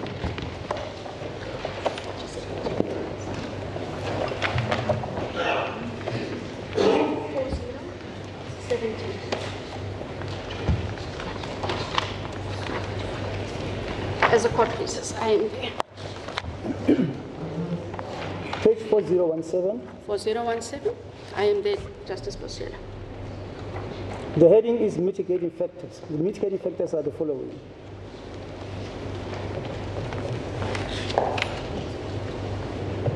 Do you have it? I have it, Justice. The first one, she still goes back to that belief that was there. The second one is that he didn't have his processes and therefore he felt vulnerable. Third one is the belief that was intruded in your house. Yes. And his alleged behavior after he realized what had happened to the deceased, what the evidence of Dr. Steep. Then she talks about apologizing.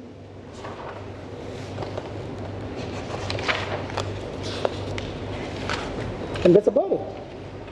And at the end of that long paragraph at 419, she says the following: I've taken all the above into consideration, and I'm of the view that mitigating circumstances outweigh the aggravating circumstances.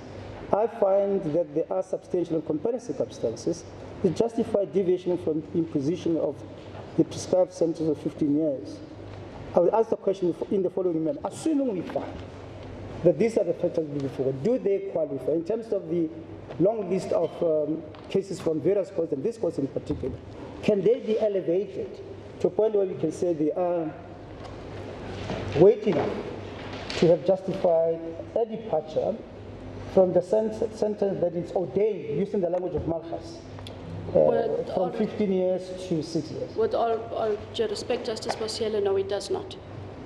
It does not. I can take it no further than to say it does not, because it goes back to what was held in Malchus, as well as the general prescripts. And also to say that these are not factors that have never been taken into consideration as mitigating factors over the years by the courts, including the time served.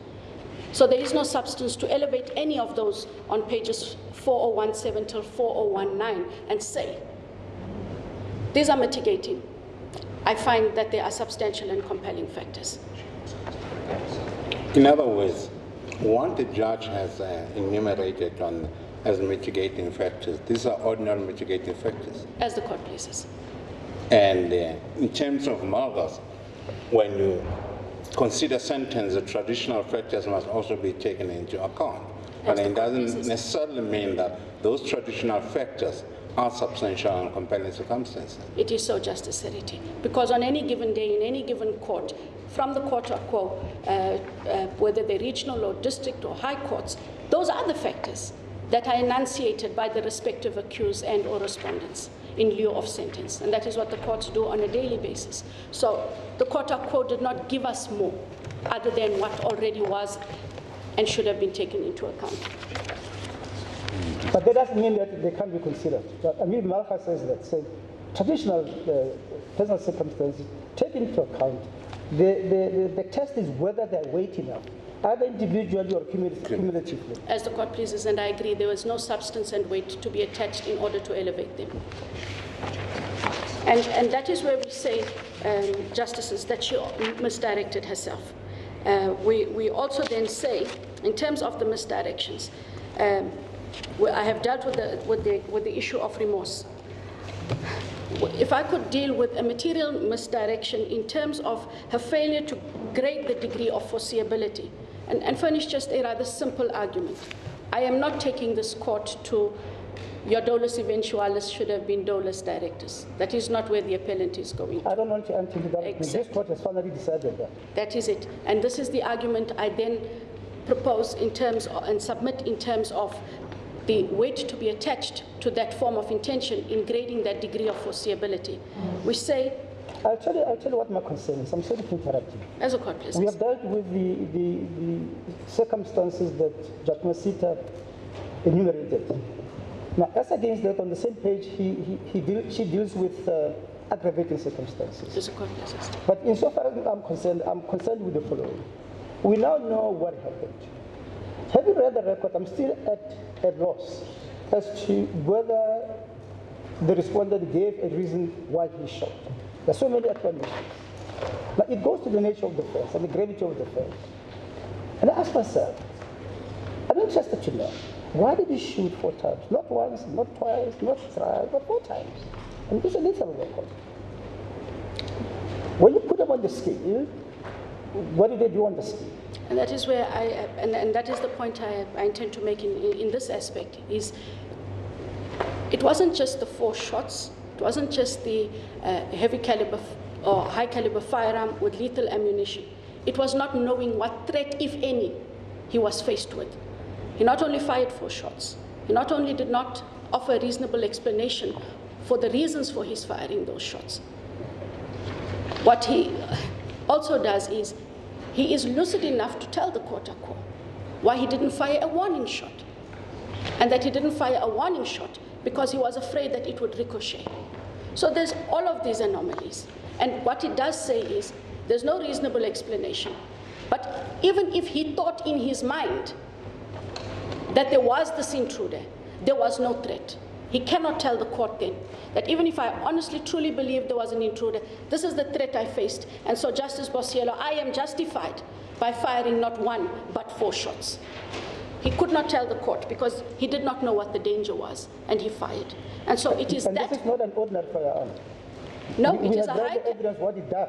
And what we say in that regard is, in using not just that type of firearm, if I may, while we're at that point, and I'll come back just to the grading of foreseeability, is that with respect, the fact that the respondent, Justice Bosielo, armed himself in the bedroom with a heavy caliber firearm with lethal black talon ammunition used for self-defense, which ammunition would mushroom on striking a soft, moist target, such as human flesh, causing devastating wounds.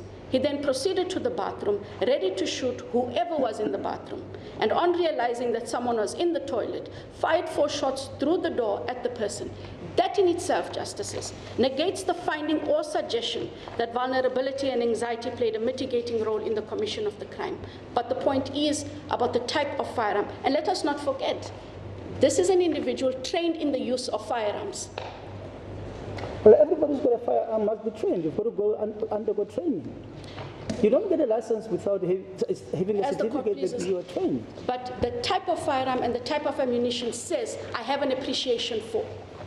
And so if we could just go back to the issue of the grading the degree of foreseeability, the only point I would want to make in dealing with the gravity of the crime is to say the following, Justices. Although the absence of dolus directus may count in accused's favor, it is but one of the totality of factors to be taken into account. A conviction on the basis of dolus eventualis does not per se constitute a substantial and compelling circumstance. It depends on the circumstances. The brutality of the crime, for instance, may militate against the finding that it is a substantial and compelling circumstance. This was found in the matter of the Director of Public Prosecutions, North Gauteng, Pretoria. But let's forget about minimum sentences. We deal with this on a daily basis. A conviction on dolus directus, as opposed to a conviction on dolus eventualis, those ones is much lesser. As the court pleases. If somebody is charged with dolus murder and it comes down to corporal homicide, the sentence will be different. So that argument doesn't hold water. It has to be different. As the court pleases. And that is why the legislature put it under Section 51(2). As the court pleases. And Section 51(2) doesn't make any distinction on whether the murder was as a result of dolus directus or dolus eventualis. Just says murder. If a dolus murder and no substantial and compelling circumstance, 15 years. As the court pleases, and that is what we are saying, is that it is thus our humble submission that in grading the foreseeability, this court must please consider the brutality of the deceased's death, and that it be so elevated that it could not and does not constitute a substantial and compelling factor. As a court Do I understand your submission correctly, that your submission is that there is not a reduced blameworthiness? As a court pleases, and would leave off the court if I could proceed and address that aspect, because that is exactly what we are saying. Well, isn't that exactly what was said in State versus Banda? We use some of these things as normal incantation. The offense is serious, but you never put it in context so that we understand how serious it is. As a court pleases. So what you're saying to us is that the circumstances of this matter are such that. Yes, and that is what I'm saying. And I hear Justice Sariti that when murder is murder, in terms of the Act on Minimum Sentences, however, I'm saying you cannot, without due regard to the facts in terms of the nature of the brutality used and the brutality of that crime, say, well, it's just dolus eventualis. And because dolus eventualis is lesser than dolus directus, well, then the sentence should be 6 years imprisonment. That is not where we're supposed to go to, as a court pleases.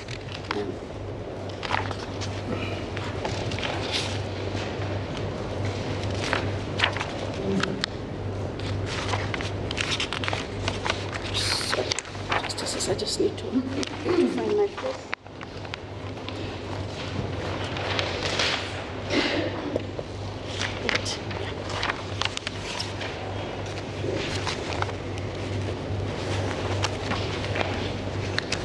Sorry, Justice Marcelo. We deal with it as follows, Justice Mayor. We say that in misdirecting itself, in treating as a mitigating factor the respondent's alleged feelings of vulnerability and anxiety when he killed the deceased because he was on his stumps. We already referred this Honourable Court to its findings in its judgment in paragraphs 49, 53, and 54. And so I say, if we look at this Court's findings in its judgment, in its appeal judgment, in those paragraphs, it defeats the argument that feelings of vulnerability and anxiety, Justice Mayor, reduced the respondent's moral blameworthiness. We say that one would expect the respondents to testify that it was feelings of vulnerability and anxiety which perhaps may have caused him to pull the trigger. But he says that he did not mean to shoot and does not explain why he fired the 4 shots.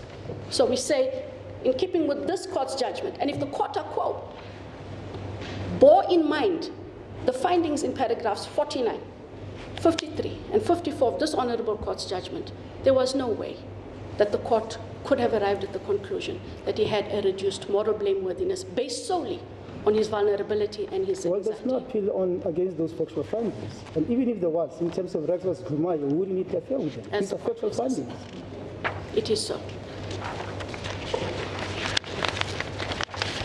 There are just 1 or 2 more aspects, if the court would allow me. We also found that the court misdirected itself in overemphasizing rehabilitation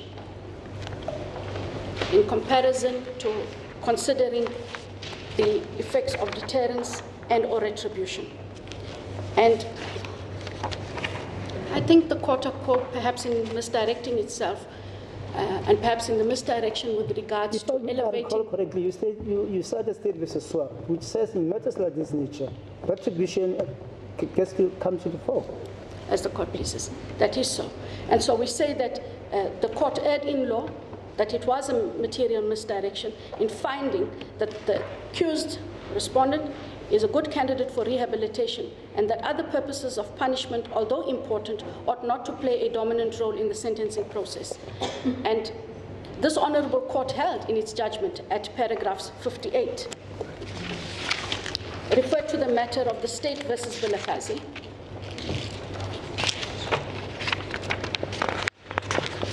I think we've read that. We know that judgment is a judgment of our colleague Judge Nugent.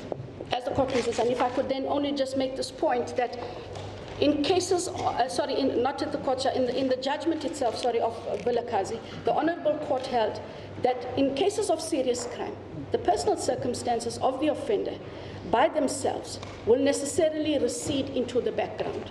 We have dealt with this in paragraph 6.13 of our heads of argument. Furthermore, Justices, we say in the matter of the State versus Swart, as enunciated by Justice Bosiello, serious crimes will usually require that retribution and deterrence should come to the fore, and that the rehabilitation of the offender will consequently play a relatively smaller role. In this matter, we say the court of code misdirected itself in that it elevated the rehabilitation. And the second allied misdirection occasioned by the court of code was to find that because the respondent had successfully completed some prison programs, when he served his first portion of the sentence in terms of the culpable homicide conviction, he thus becomes a good candidate for rehabilitation. So we respectfully submit this is not the test in determining whether the accused is a suitable candidate. And if I may refer the court to the matter of Dianti, State versus Dianti, at page 552, paragraph 26, and if I may read, Justices, but it is, however, my view that seeds of rehabilitation can, in a manner of speaking, germinate only if the convicted person, him or herself, has first and foremost expressed contrition for his or her criminal wrongdoing, thereby accepting the gravity of the criminal act of which he or she has been convicted, and commits to return to the path of rectitude. Without expression of contrition, any hope of rehabilitation becomes illusory, and thus an unrealistic expectation and not merely a speculative hypothesis. And we say that is, in fact, the aspect in this matter. The first step to rehabilitation, State versus Van Rensburg. And State versus Van Rensburg tells us, Justices, at page 117, paragraph 7, in aggravation, it is so that the first step to rehabilitation is to acknowledge a wrongdoing committed. Thereby showing insight and understanding of the wrong that you did. As the court pleases. And the accused has not admitted his wrongdoing even after the conviction, and thus does not show any remorse. Ties in with the questions raised by Justice Seriti earlier. And that is what I said, Justices, is that we have no explanation as well as no acceptance, and perhaps an absence of an appreciation for the conviction of murder found by this honorable court. Any other further submissions? If I may just lastly just deal with the matter of State versus Martin, where it says to determine sentence, particularly just at page 176, Justices, right at the bottom at paragraph J, and I read, to determine sentence, particularly for a more serious crime, there is not a more important question than why did you do it? What is the citation? Citation.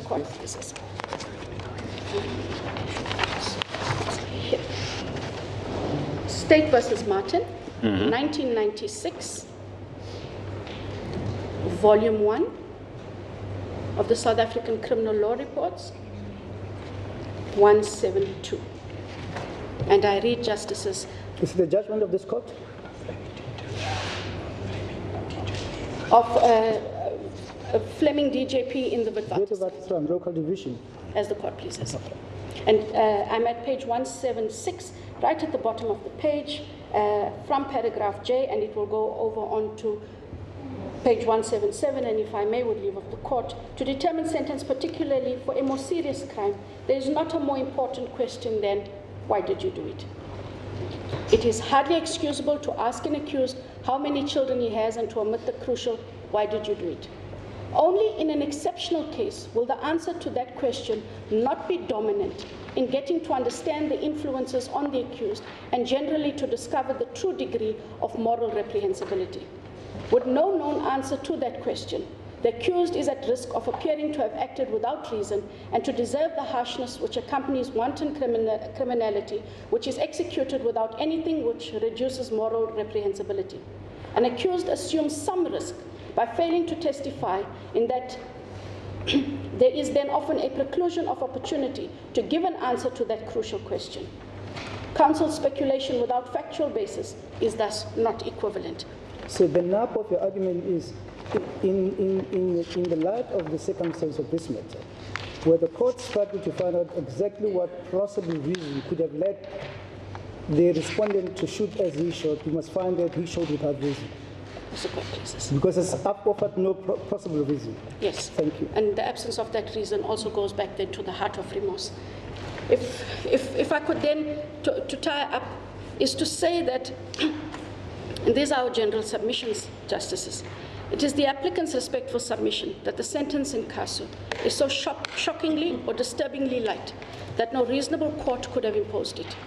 This is so, having regard to a balanced consideration of all factors pertaining to sentence.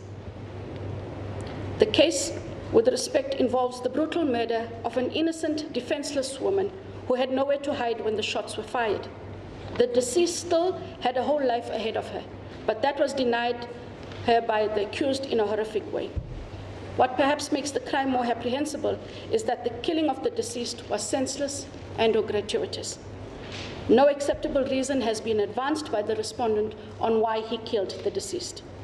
And the court could not primarily have regard to the mitigating factors or the personal circumstances of the respondent at the expense of the other elements and aims of sentencing.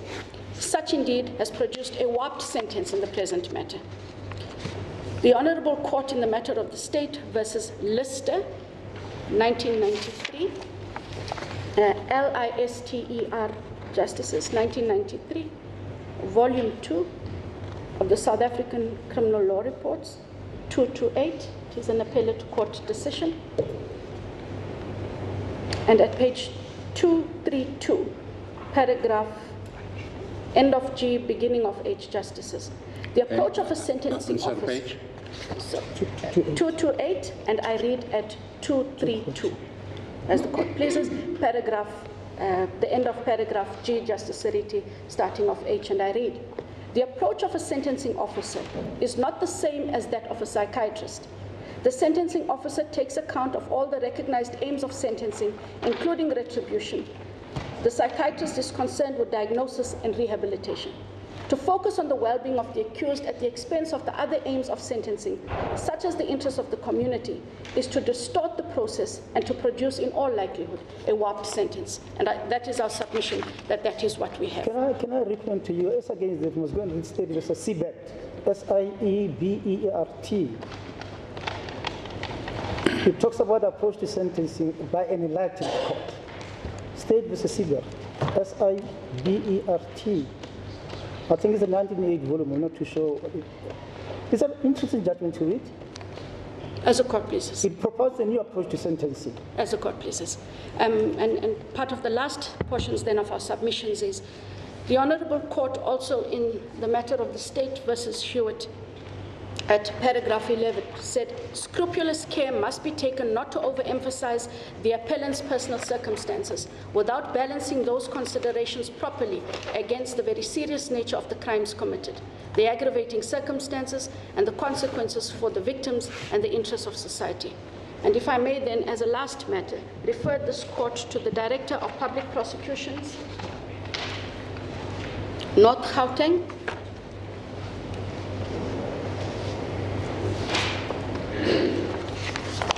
versus Tabete. I'm sure, Justice Bosielo, you don't want to hear this. I see you want to embarrass me. You want to see if I'm going to differ with what I said. I say thank you, Justice. and at paragraph 12, if I may, and sorry, Justice, I have to bore you with your own judgment, but it is rather apt in our closing. And for the rest of the justices, please indulge our Justice Bosielo. First, he submitted that a sentence based on restorative justice, and although in this matter is rehabilitation, we say that based on restorative justice is not appropriate for such an offense. Welcome back. We'll take a short break away from that to give you the news headlines for today. You're watching Newsroom, and my name is Kendall Makamate. NPA accuses Judge Masipa of ignoring key material findings when sentencing Oscar Pistorius. And 11 people were killed in a taxi truck collision in Polokwane last night.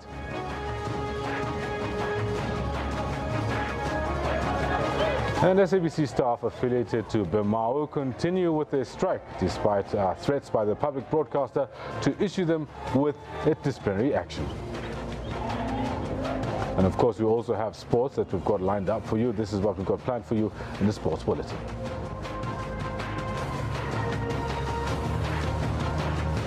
They remain focused and very calm. Giant killers Chippa United, who took out Mamelodi Sundowns to advance to the Telkom knockout quarterfinals, now look to do the same to the mighty Kaizer Chiefs. And Rafael Nadal continues his quest for a Made in Paris Masters title when he survives the second set wobble to beat Pablo Cuevas to reach the quarterfinal. I am the best. I do hit the hardest. I am the most feared. Notwithstanding all that, Deontay Wilder vows to defend his WBC heavyweight title against Bermain Stivane when they meet for the second time in their careers. All this and more should we get to do as our sports bulletin, but for now, go straight back to the Supreme Court of Appeal in Bloemfontein, where the NPA is appealing to lengthen the jail term of Oscar Pistorius. And the natural indignation and outrage of the public. So in leading, we should have ensured that a different sentence was arrived at. And so we say thus that the court quote misdirected itself. Thank you, Ms. Johnson.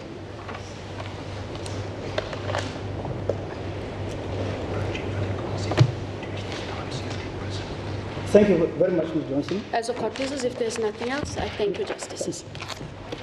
Mr. Wu, as it's almost tea break, do you mind if we break for tea now and Not at all, reconvene at 11? Thank you, Justice. Give an opportunity to begin to reconsider the submissions that are copied. Thank you. Thank you.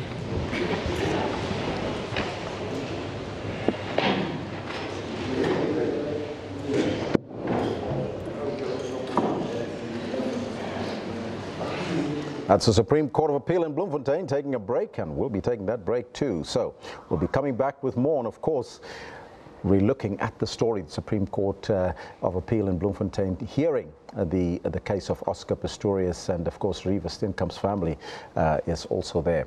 Now, earlier on, the SABC News spoke to Reva Steenkamp's family on the NPA's appeal. But I want to say that they believe in the justice system and they support the state, and the law must run its course, and what's happening this morning is part of the process, the legal process. What they're focusing on is to continue Reva's legacy, which is the Reva Rebecca Steenkamp Foundation. Well, let's now take a break, and we'll be right back after that.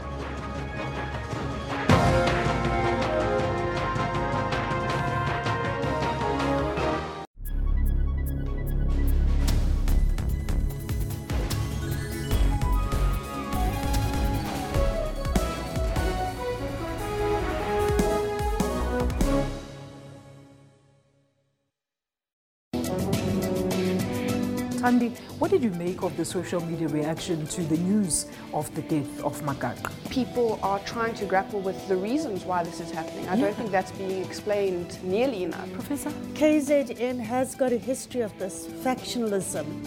Why are police not getting to the bottom of the scourge? It's a national disaster that we still are dealing with political killings. Professor Daniels, just who do you think is behind these killings then? Let me put you on the spot there. The problems in this country started when the Scorpions were disbanded. And is that what we're going to be seeing now? Deaths, smear campaigns and stuff like that. It's got to stop. Stay tuned to Media Monitor and catch on analysts unpacking top stories every Sunday from 9 a.m. Entrepreneurship and taking charge of your own destiny is a mindset, and it's something that should start at a very young age. I started when I was around about 3 or something, because I have a bunch of paintings in the office. I have a teacher that teaches me and my class how to do business, and she was the one who taught me. Being an entrepreneur makes you money-wise. Before everyone spent their money, I would sell the little things I painted, and I'd sell my drawings and stuff like that. In business, it is important to keep record of all your transactions. I have a passion and I love making anything, so I chose to make Play-Doh and I'm passionate about it. Catch Bupilong every Friday at 17:30. A lot of us rely on tech to survive, and Africa is already a mobile-first continent. We build mobile technology that connects motorcycle taxis to commuters and businesses in real time. My phone was the most important thing. Africans are using technology to innovate. On Network, we have African technology and social media news. Even robots have heard about us. Hello, watch Network on SABC. For African technology and social media news, join Ms. Phumelele Zondi on Network every Sunday at 9 p.m.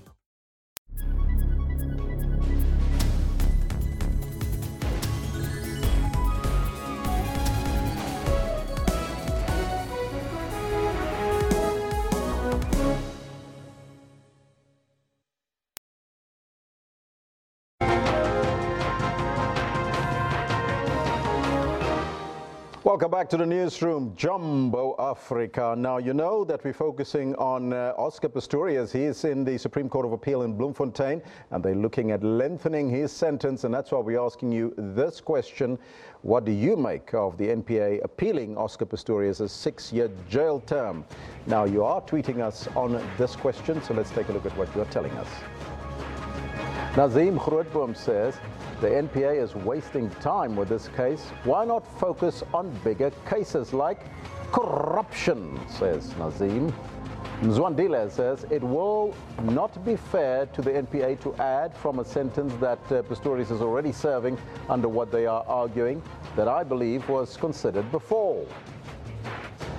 Zwandile continues, says, the NPA must also consider the fact that Pistorius was the first offender, irrespective of what kind of offense committed, and they consider other factors. So those are some of your comments. You can keep them coming. That conversation is always open, but we're also conducting a poll because we'd like to find out from you about this poll. Is it the start of the 2017-2018 Fees Must Fall protest? Now this, of course, the reports that the Wits University students will shut down the campus following the leaked Fees Commission report, which dampened their hopes for free higher education. So let's take a look at what you are telling us. You know that, of course, UCT is already experiencing violence there. Matthew says, yes, of course, it is the start of these protests. Siafana says, yes, there's a lot of protests. It's going to come in the year of 2018. Hashtag Fees 2018. Nazim says, this is the start of the revolution, not Fees Must Fall. Fees Must Fall 2017, hashtag there, hashtag Fees Must Fall. UCT shutdown, as you know, they've already, 8 students already arrested there. They're appearing in court. We'll give you an update on that as well. And the Wits shutdown as well, that is not currently happening. We heard earlier from the CEO, Mr. Bauer, Professor Bauer, telling us that that is not going to happen after the students decided not to protest at Wits. Meanwhile, the 8 students that were arrested for unlawful protests at the University of Cape Town will appear in court today. Management sought in unlawful protests. Now for the latest, let's now cross to our reporter, Nomawetu Solwande. Well, things are yet to start here.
doing a demonstration, you know, on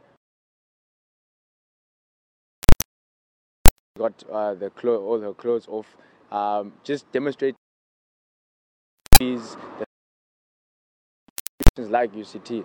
And then we tried to speak to the station commander. I think it was William Smith. I'm not sure. I could be getting the name wrong. Explaining to him, look, there's no disruption. No classes are being disrupted here. This is just a demonstration. In fact, this is what Max Price always speaks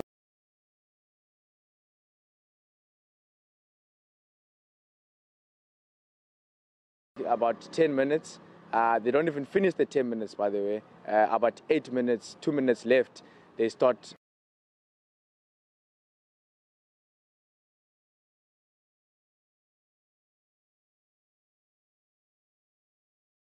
Because everyone is shouting, everyone's getting rowdy, but there was quite a group of them, so they start pushing us away with the shields. The student, I think she faints or something like that. Luckily, the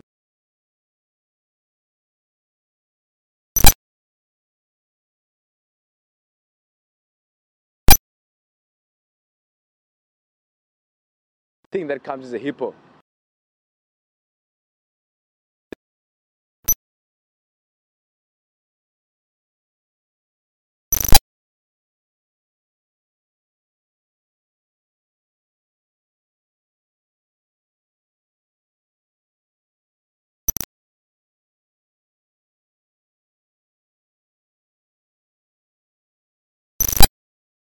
You know, someone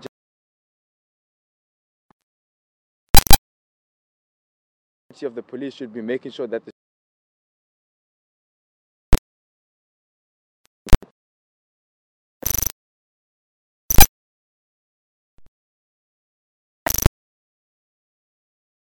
A press briefing yesterday, Price actually said, you know, are not willing to engage with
it was an 8%, even though it was so sort of hush-hush, no one really said anything.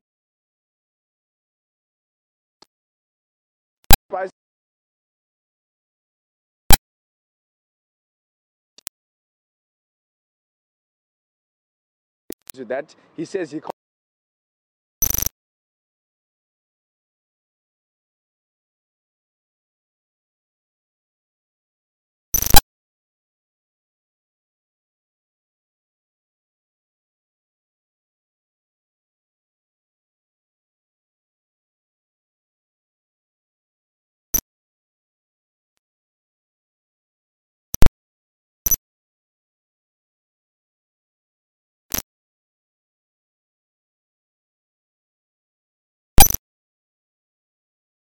talk about the internal issues within the institution, which things like financial exclusion. And I think what people must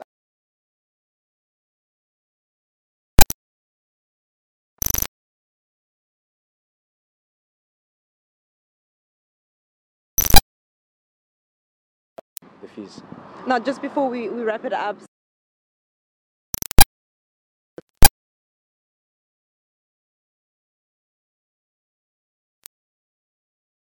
students feel that they have at this point, and what are you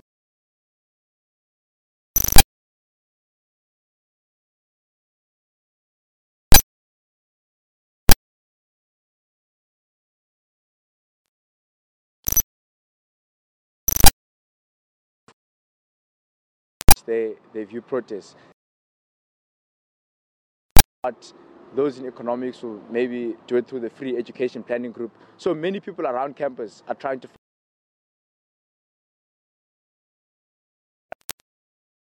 I would say, at least to the public, not to trust a lot of what the management.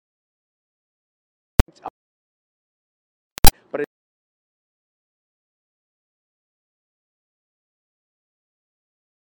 ultimately, the university is going to try and show the students in bad light. Ultimately, the university is going to try and show us as people who don't like to engage. Just quickly, for example, the university assembly that we had past week, that was something that the students had asked for. That was not an idea by management. Again, that is an opportunity. Again, that is a demonstration that we are willing to speak. We are willing to open up the discussion to the student populace. We want everyone to partake in this conversation. But it is management who is not willing to do these things. So, just in future, I would advise people to listen to both what the students have to say, instead of just listening to press briefings by Max Price and executives. Thank you very much for your time. That was the Helonzi. He is a student leader at UCT. Like I said earlier, we're at the Wynberg Magistrates Court, where the 8 UCT arrested students are expected to appear. With that, it's back to you in the studio.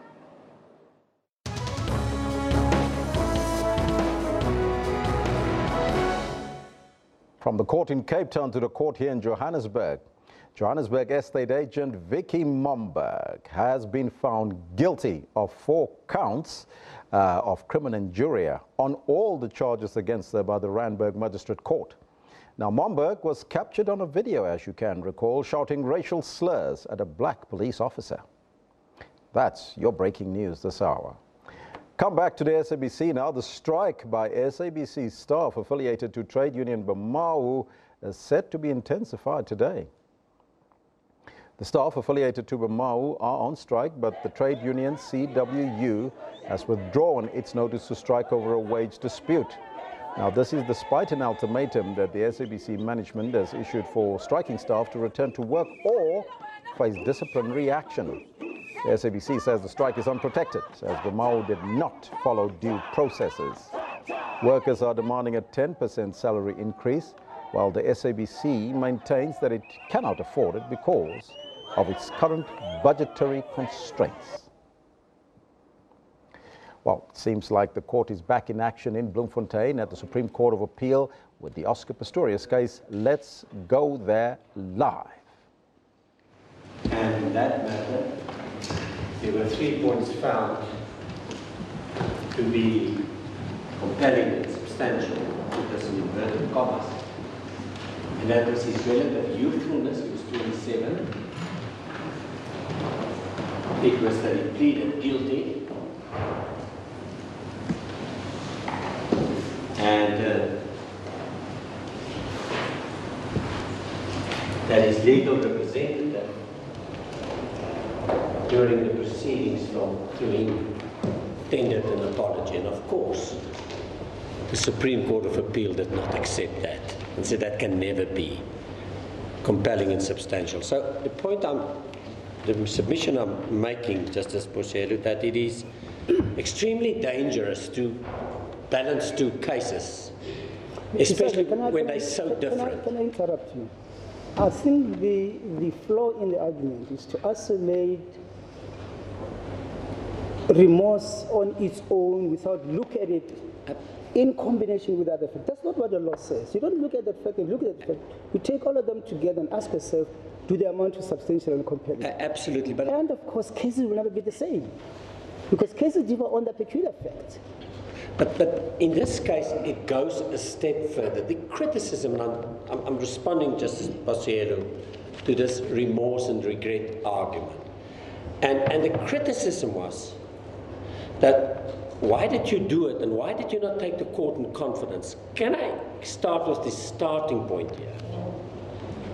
The whole case and the focus, and at least, at the very minimum, in the mind of the respondent, and I will from time to time make the mistake and refer to him as the accused because he was the accused, was that you, Mr. Pistorius, intended to kill your girlfriend, Ms. Steenkamp. And that was never out of his mind. And that was what he was protesting from beginning till end. And nothing changed in any finding, not by the trial court and not by the Supreme Court of Appeal in that respect, because the Supreme Court of Appeal had a very judicial finding on law where it said it does not help you to say that you thought it was an intruder and that you believed that Ms. Steenkamp was in a bedroom, because if you look at a law, that your error in persona would not exempt you from the dolus. But it's a very different dolus. It is not the dolus to kill your girlfriend. And that is, if you look at the evidence holistically. But Mr. Roux, there is no explanation whatsoever why shooting 4 shots through that door into that little toilet cubicle. That is the state's argument. There is no explanation whatsoever. So how can there be remorse? There may be regret, of course. The consequences are dire.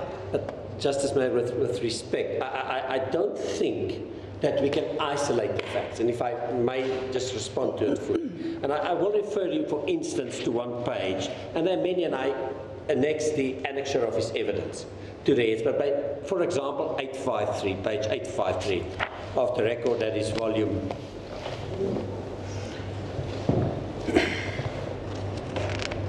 I'll give you the volume number. It's volume 5 of 23. Right at the bottom, it says. Just hold on. Volume? Volume 5 of 23. Page 853. 853. Page 853. 853, Justice Committee. 853. Right at the bottom. And I will deal with the vacillation and try to put it in proper context. What he was trying to say. And there's this one missing element that's not argued, that's so important. And at the bottom of 853, where he was constantly criticized for calling it an accident. But we have to go to the layman's mind. And again, have to go to his mind where his view is, I am blamed that I wanted to kill Ms. Steenkamp. And I killed her, but that was an accident. I never wanted to kill her. That's all he wanted to say. And then at the bottom, he says, what was the accident? You get right to the bottom of page 853. The accident was that I discharged my firearm in the belief that an intruder was coming out to attack me. Now, what he said consistently, and that one part he did not deviate on, it was not that he simply got up, walked to the bathroom, fired the shot. Mr. Roux, if you don't mind, can I intervene? With the greatest of respect, I don't understand why we're referring us to the record on that point. Because this court has already made a finding that we don't know what his version is. He did not explain why he fired the shot. It's a finding that has already been made. Yes, and I'm bound by that finding, but I'm not deviating from that finding, Mr. Siriti. What I'm trying to explain, we have to look at the immediate facts prior to the shooting. And where is that shooting? There was the problem where he said, it was fear, I discharged. But there's one important fact just before that we cannot ignore. And we cannot ignore it for compelling and substantial circumstances, to which I come back to. And that is, and what I'm trying to distinguish, he didn't walk to the bathroom and fire shots into the door. That he did not do. He was standing there. But then another point, this court said that he has given contradictory version. We don't even know which true version should we work on. Yes, Justice. Now, if at all they say he has given contradictory versions, how can we choose which version should we work on? You cannot, but that's the next step. If I may just stop the step before. Just on this step, look at paragraph 49 of this court's judgment. Paragraph 49. Yes. Paragraph 49 at page 3665. Just a minute.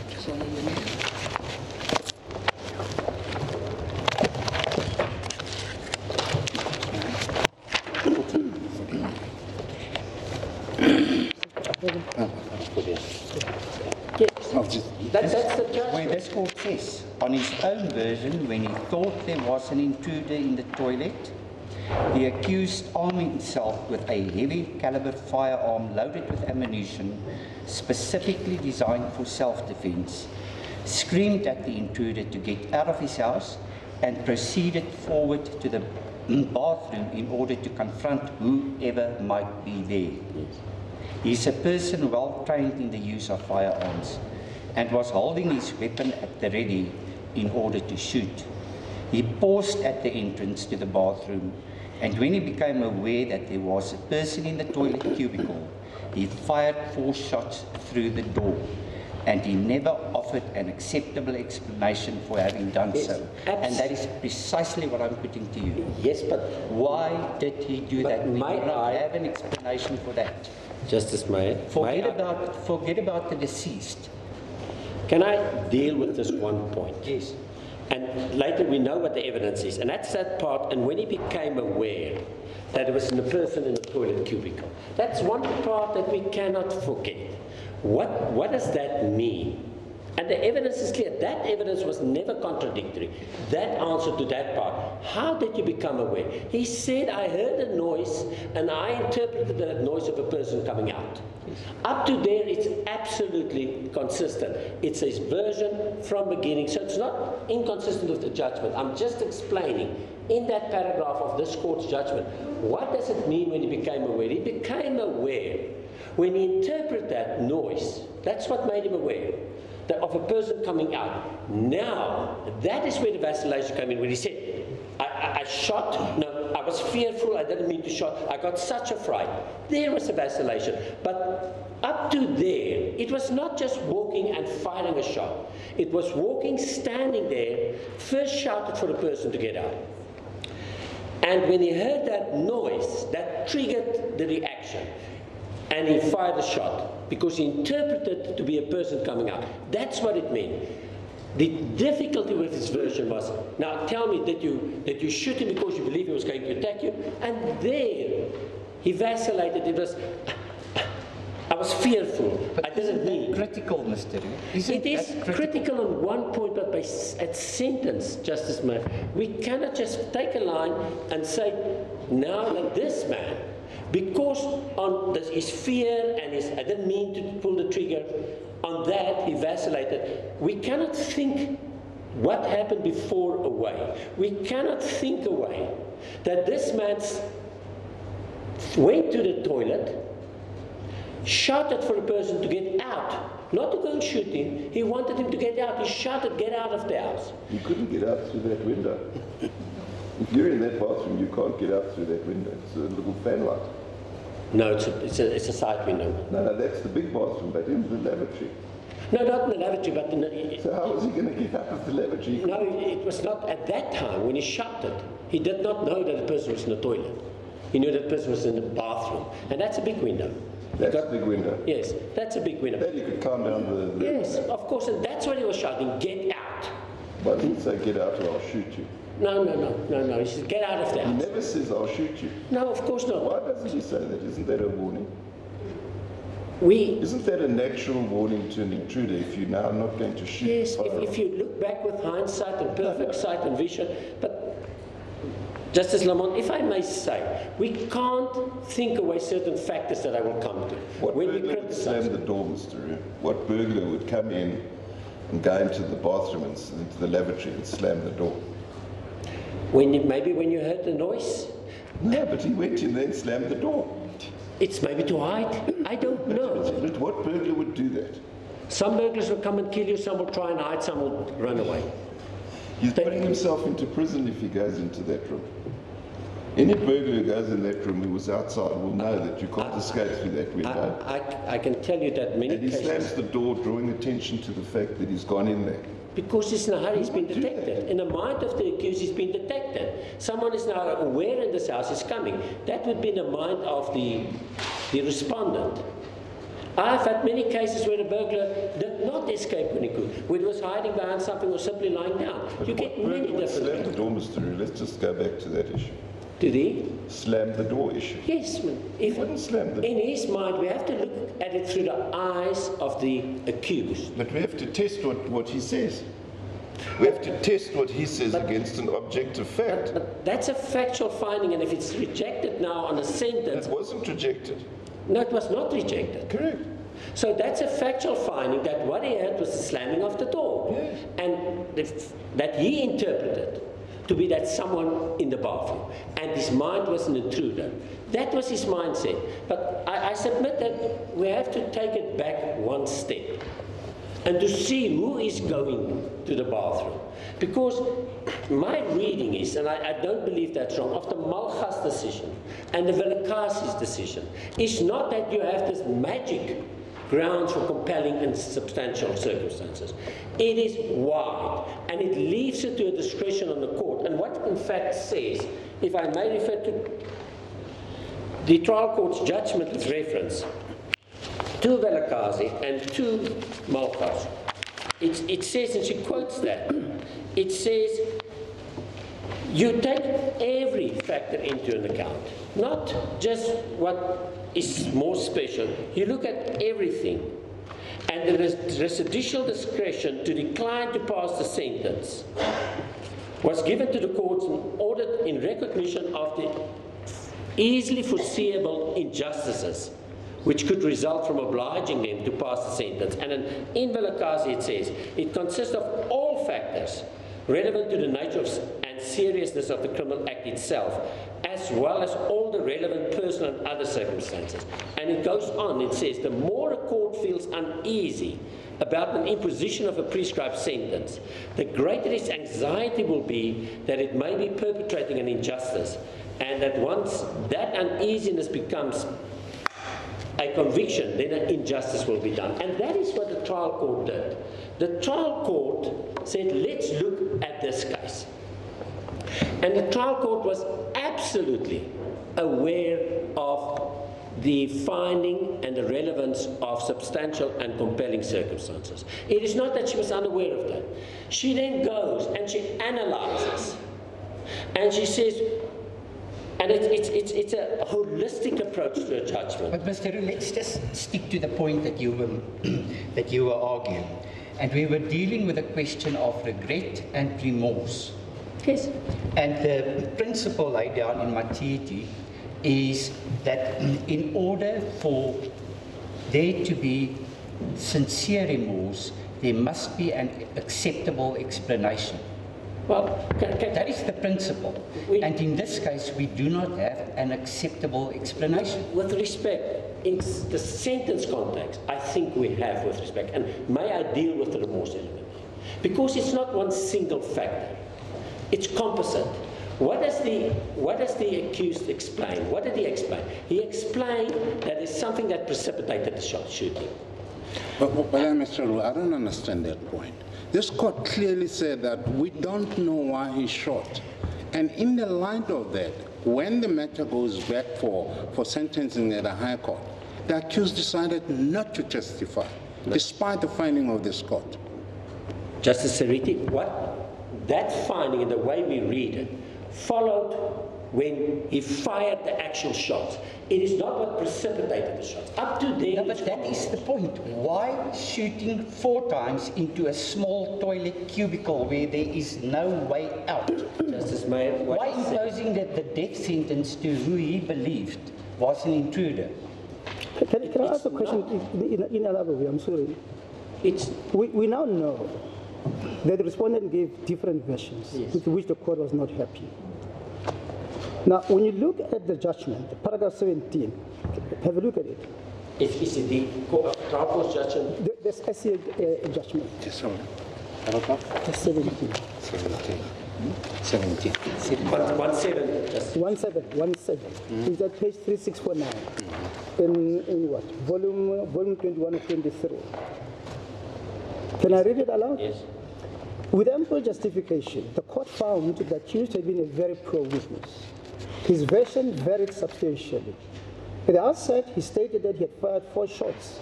The 4 shots, in quote, before I knew it. Another time when he was not sure of if there was somebody in the toilet. This soon changed to a version that he had fired as he believed that whoever was in the toilet was going to come out to attack him. He later changed this to say that he had never intended to shoot at all, that he had not fired at the door on purpose, and he had not wanted to shoot at any intruder coming out of the toilet. In the light of these contradictions, one really does not know what his explanation is for having fired the 30 shots, an issue to which I shall revert in due course. There were other inherent improbabilities in version, some of which were mentioned by the trial court. Now that tells us that his version was not accepted.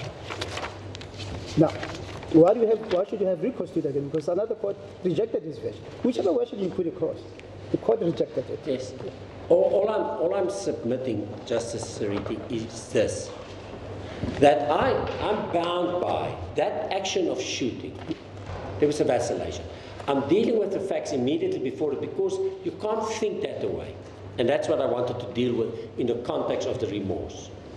When it came to the context of the remorse, it is true that he vacillated in the action of the shooting. Why did he shoot? He gave different versions. But we know there's something preceding that. And that was never in dispute. Where he said that, and for purpose of remorse, I'm going to explain it, that his actions was directed against an intruder, and when he heard that noise, that's when we don't know, he thought the person was coming out.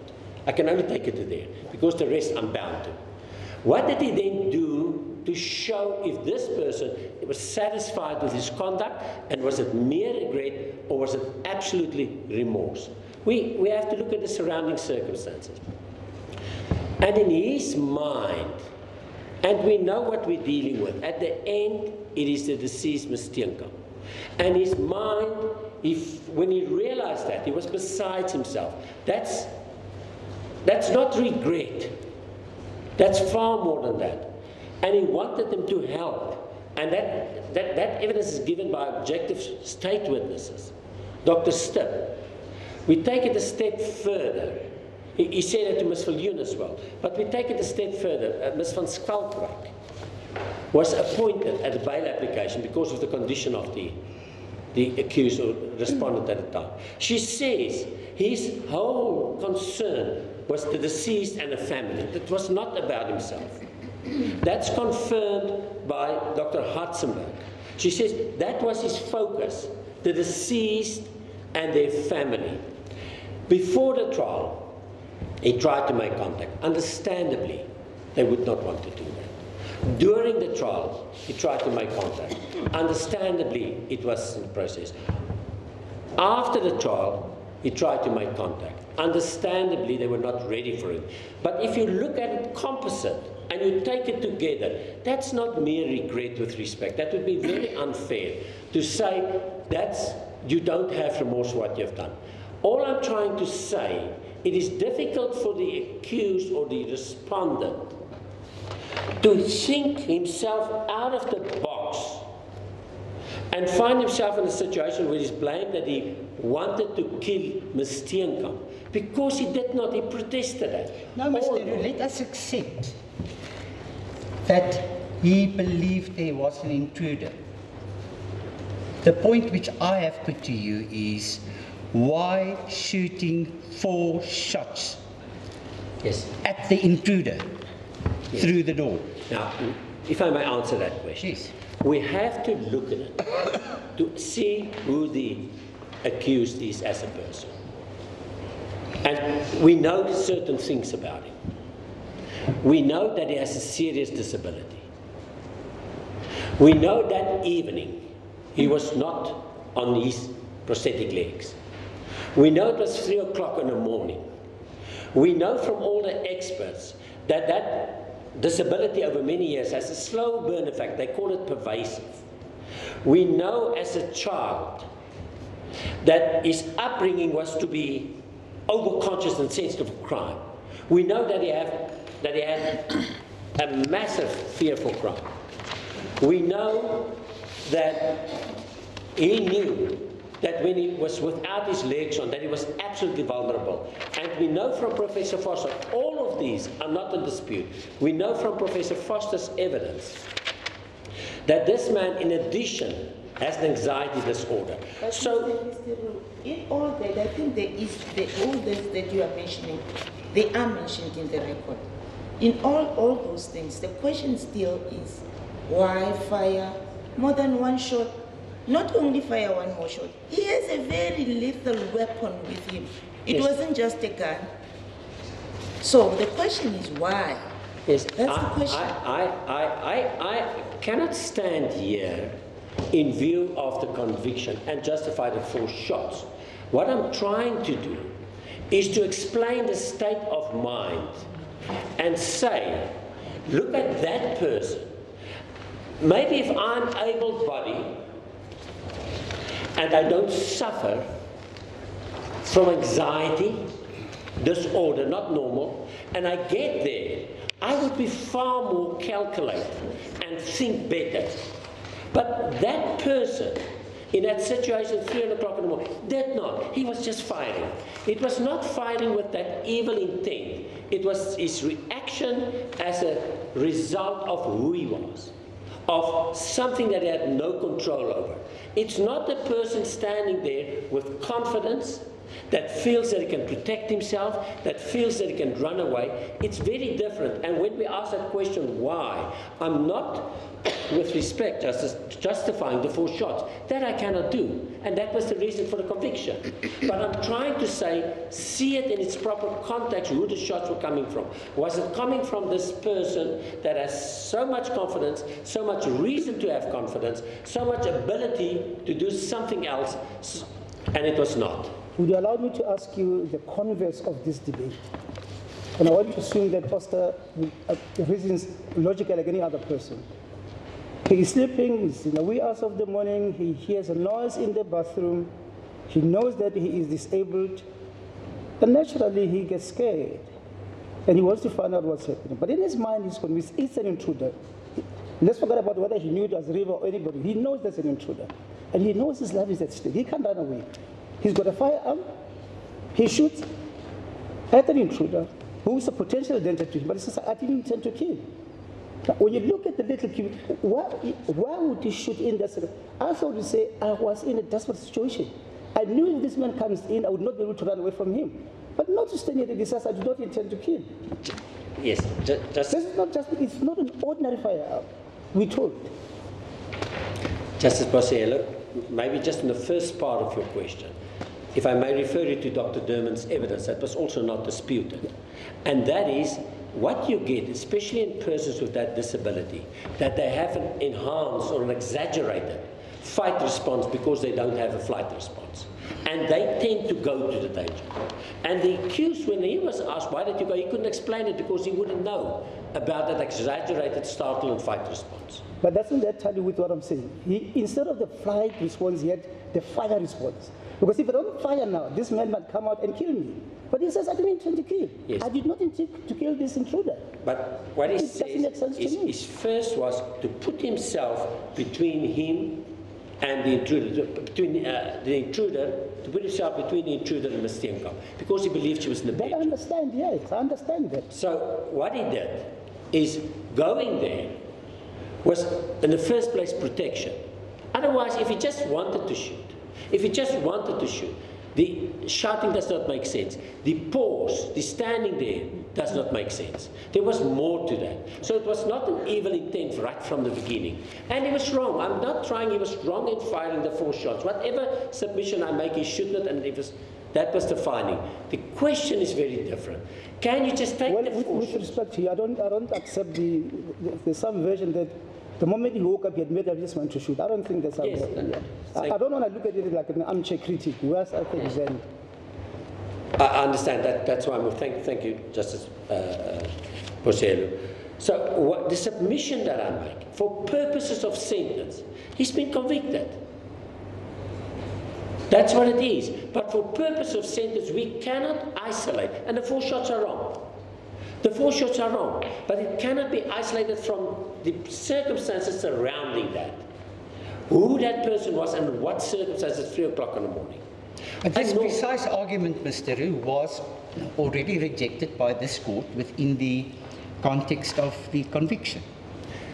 Yes, that argument. The fact that he may well have fired without thinking of the consequences because of his disability and the like was absolutely in paragraphs 48 and 49 of this court's judgment rejected.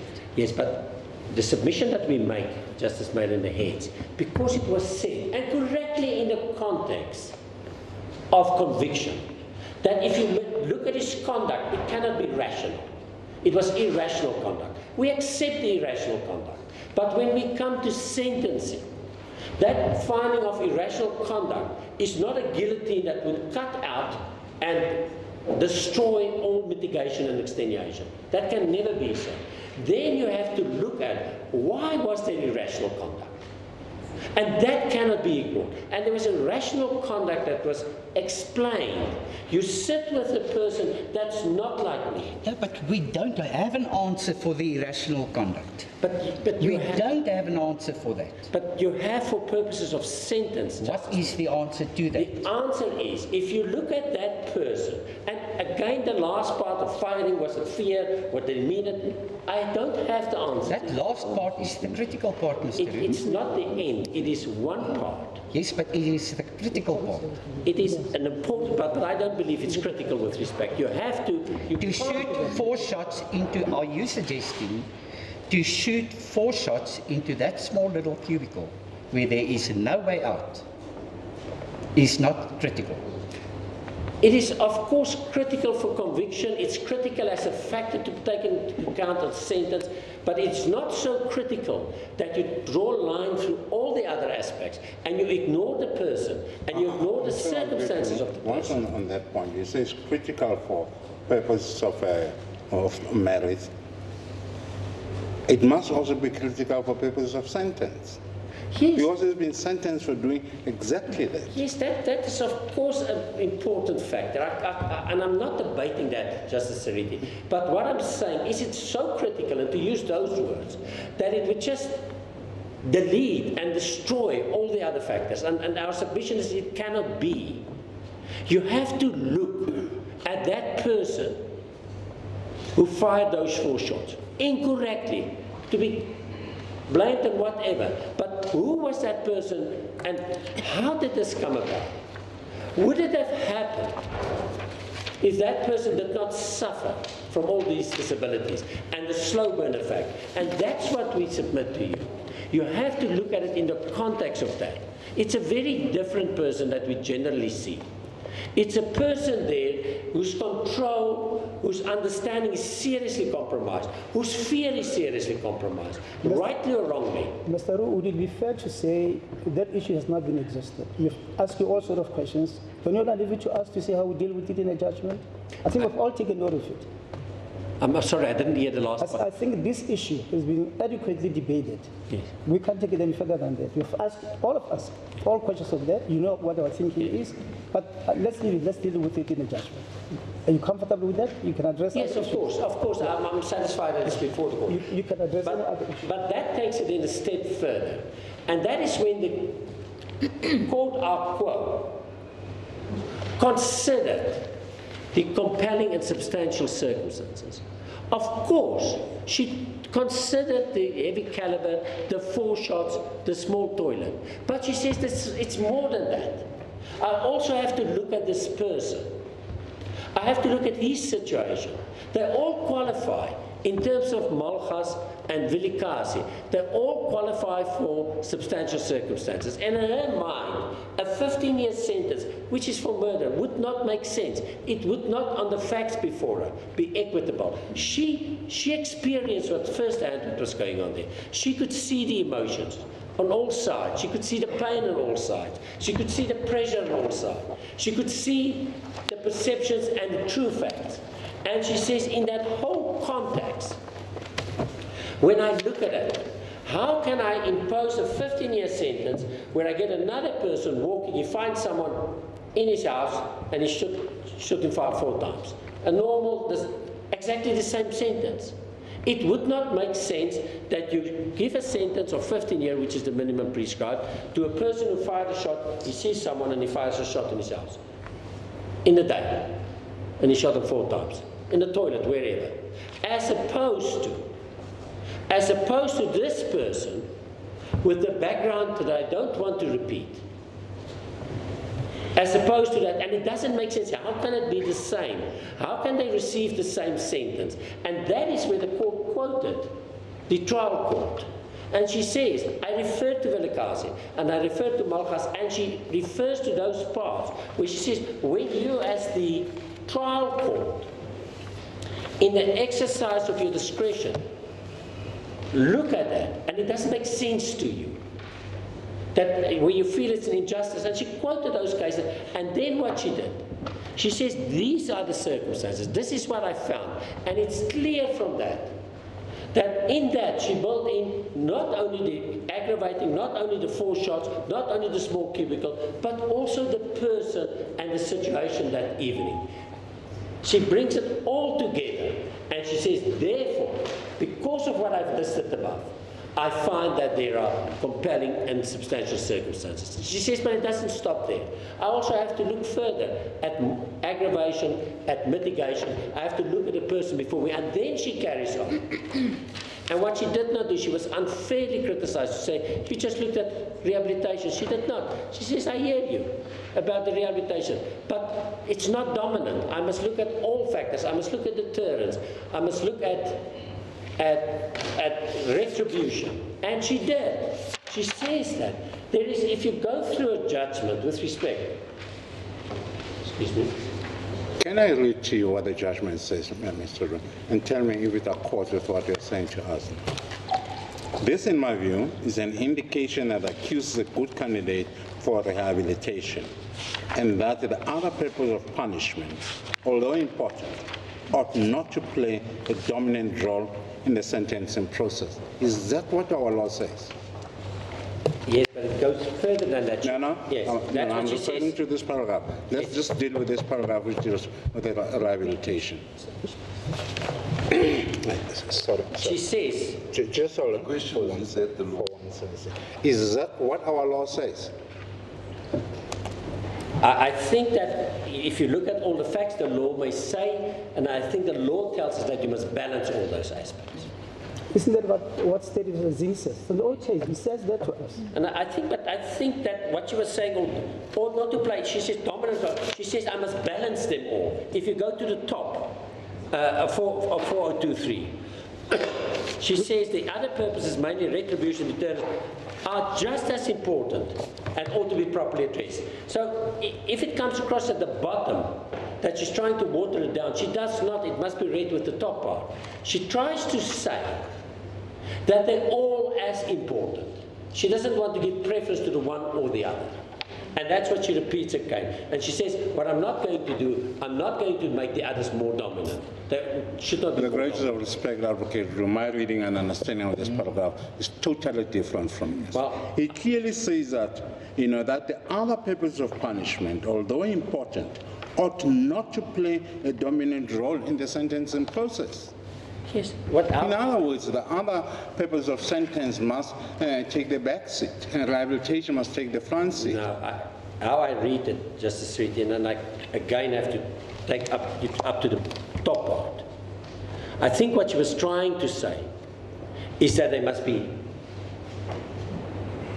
considered equally. She says that. But how can they be equal when someone's dominant?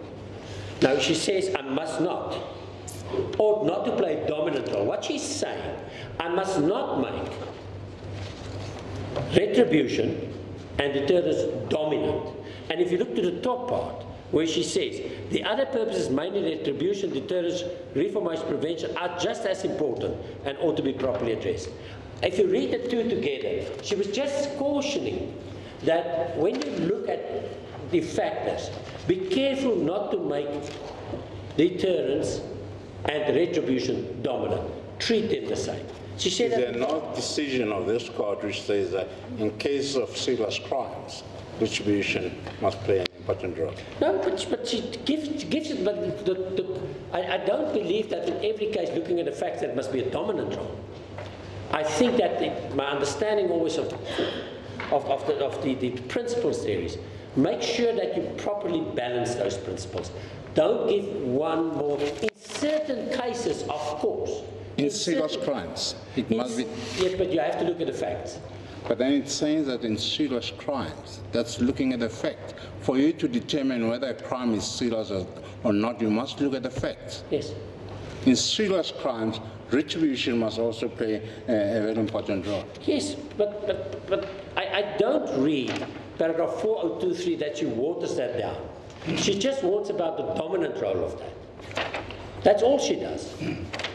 And you see, what's so difficult is that, and I say this with great deference, and I want to refer you to a case. Before you move on, isn't the law that when it comes to serious crimes will require that retribution and deterrence should come to the fore? Yes, but I should come to the fore. Justice Mayor, but I don't think that can be a blanket fact. I don't think that can be a blanket principle. I think every time that we look at those remarks and that approach, you look at the context of the case. It can never be isolated from the context of the case. Of course it's so. But you have to look at the context and you have to look at all factors. And to criticize with respect Justice Masipa because she worked under intense scrutiny, I really believe that she did very well. And it's in that respect that I want to refer you to the Manisi judgment on one point. I'm sorry, okay.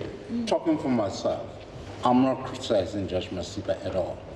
I'm looking at what has happened, looking at the judgment, and try and bring some sanity to myself. Yes. I'm trying to understand exactly what they're saying. And that is not criticizing the judge. No, Justice Reed, but I'm just trying to say that if you look at it, and you look at the judgment holistically, and you look where she was coming from, then I think a lot of things can be justified, and you have to look at it and say, what is it that she actually meant? And it's in that sense, if I may just refer you to the Manisi judgment, it is, and I give you the citation, it's not in the heads. The Manisi one is D. Manisi, M-N-I-S-I, versus the state, and the reference is in square brackets 2009, and it comes from SAFLI, so it's the Z-A-S-C-A. It's 17. Can you come again with that citation? It's Z-A-S-C-A. It's in the Supreme Court of Appeal.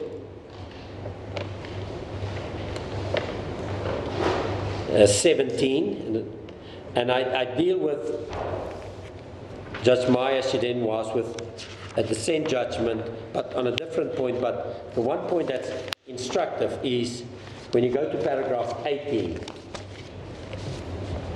She talks about when a judgment was criticized, and she says, regarding the first criticism, it is so that judgments makes no reference to the appellant's clean record and plea of guilty. But this hardly seems to me to justify a conclusion that the magistrate did not consider these factors in determining the sentence.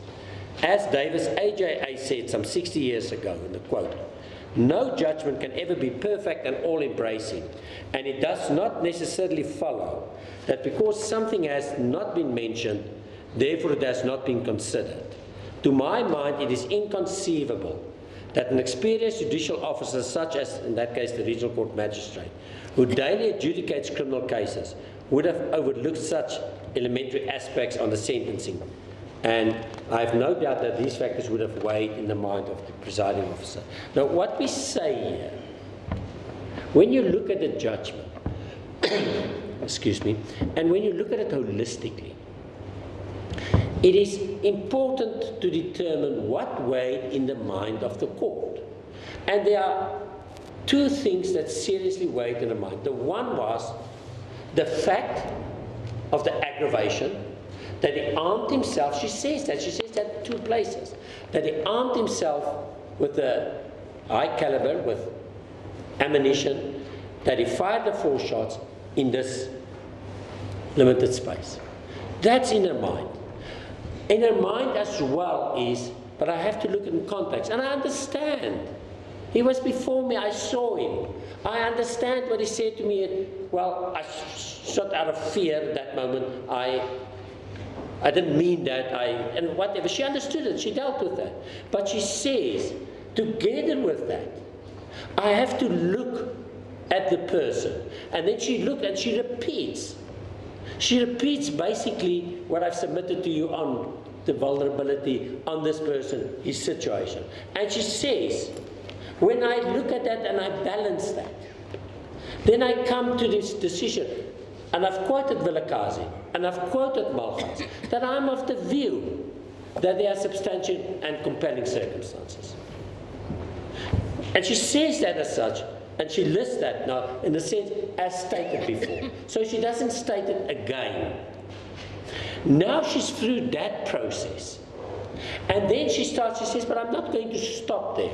I've made now finding within my discretion and following Malchus and Vilakazi.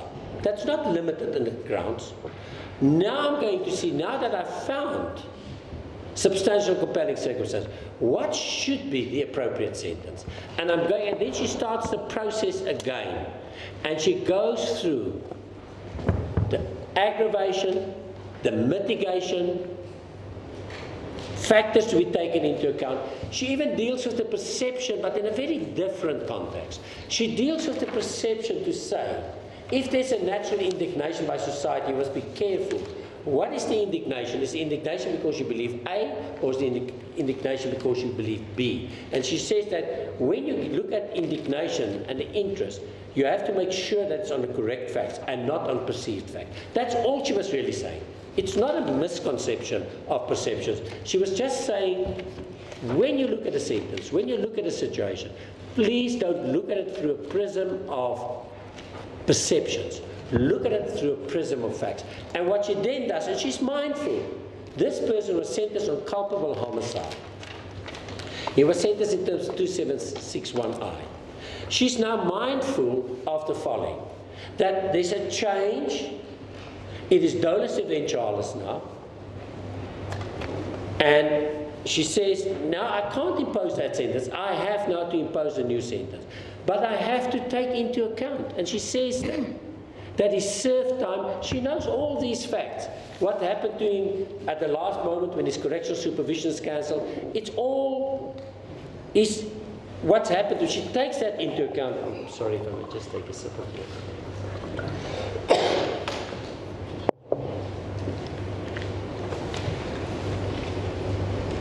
And she says, I take all that into account. And I believe, because we know it's effective, the state starts off and say, sentence 6 years. The sentence is 6 years. But she says, I believe, taking this into account,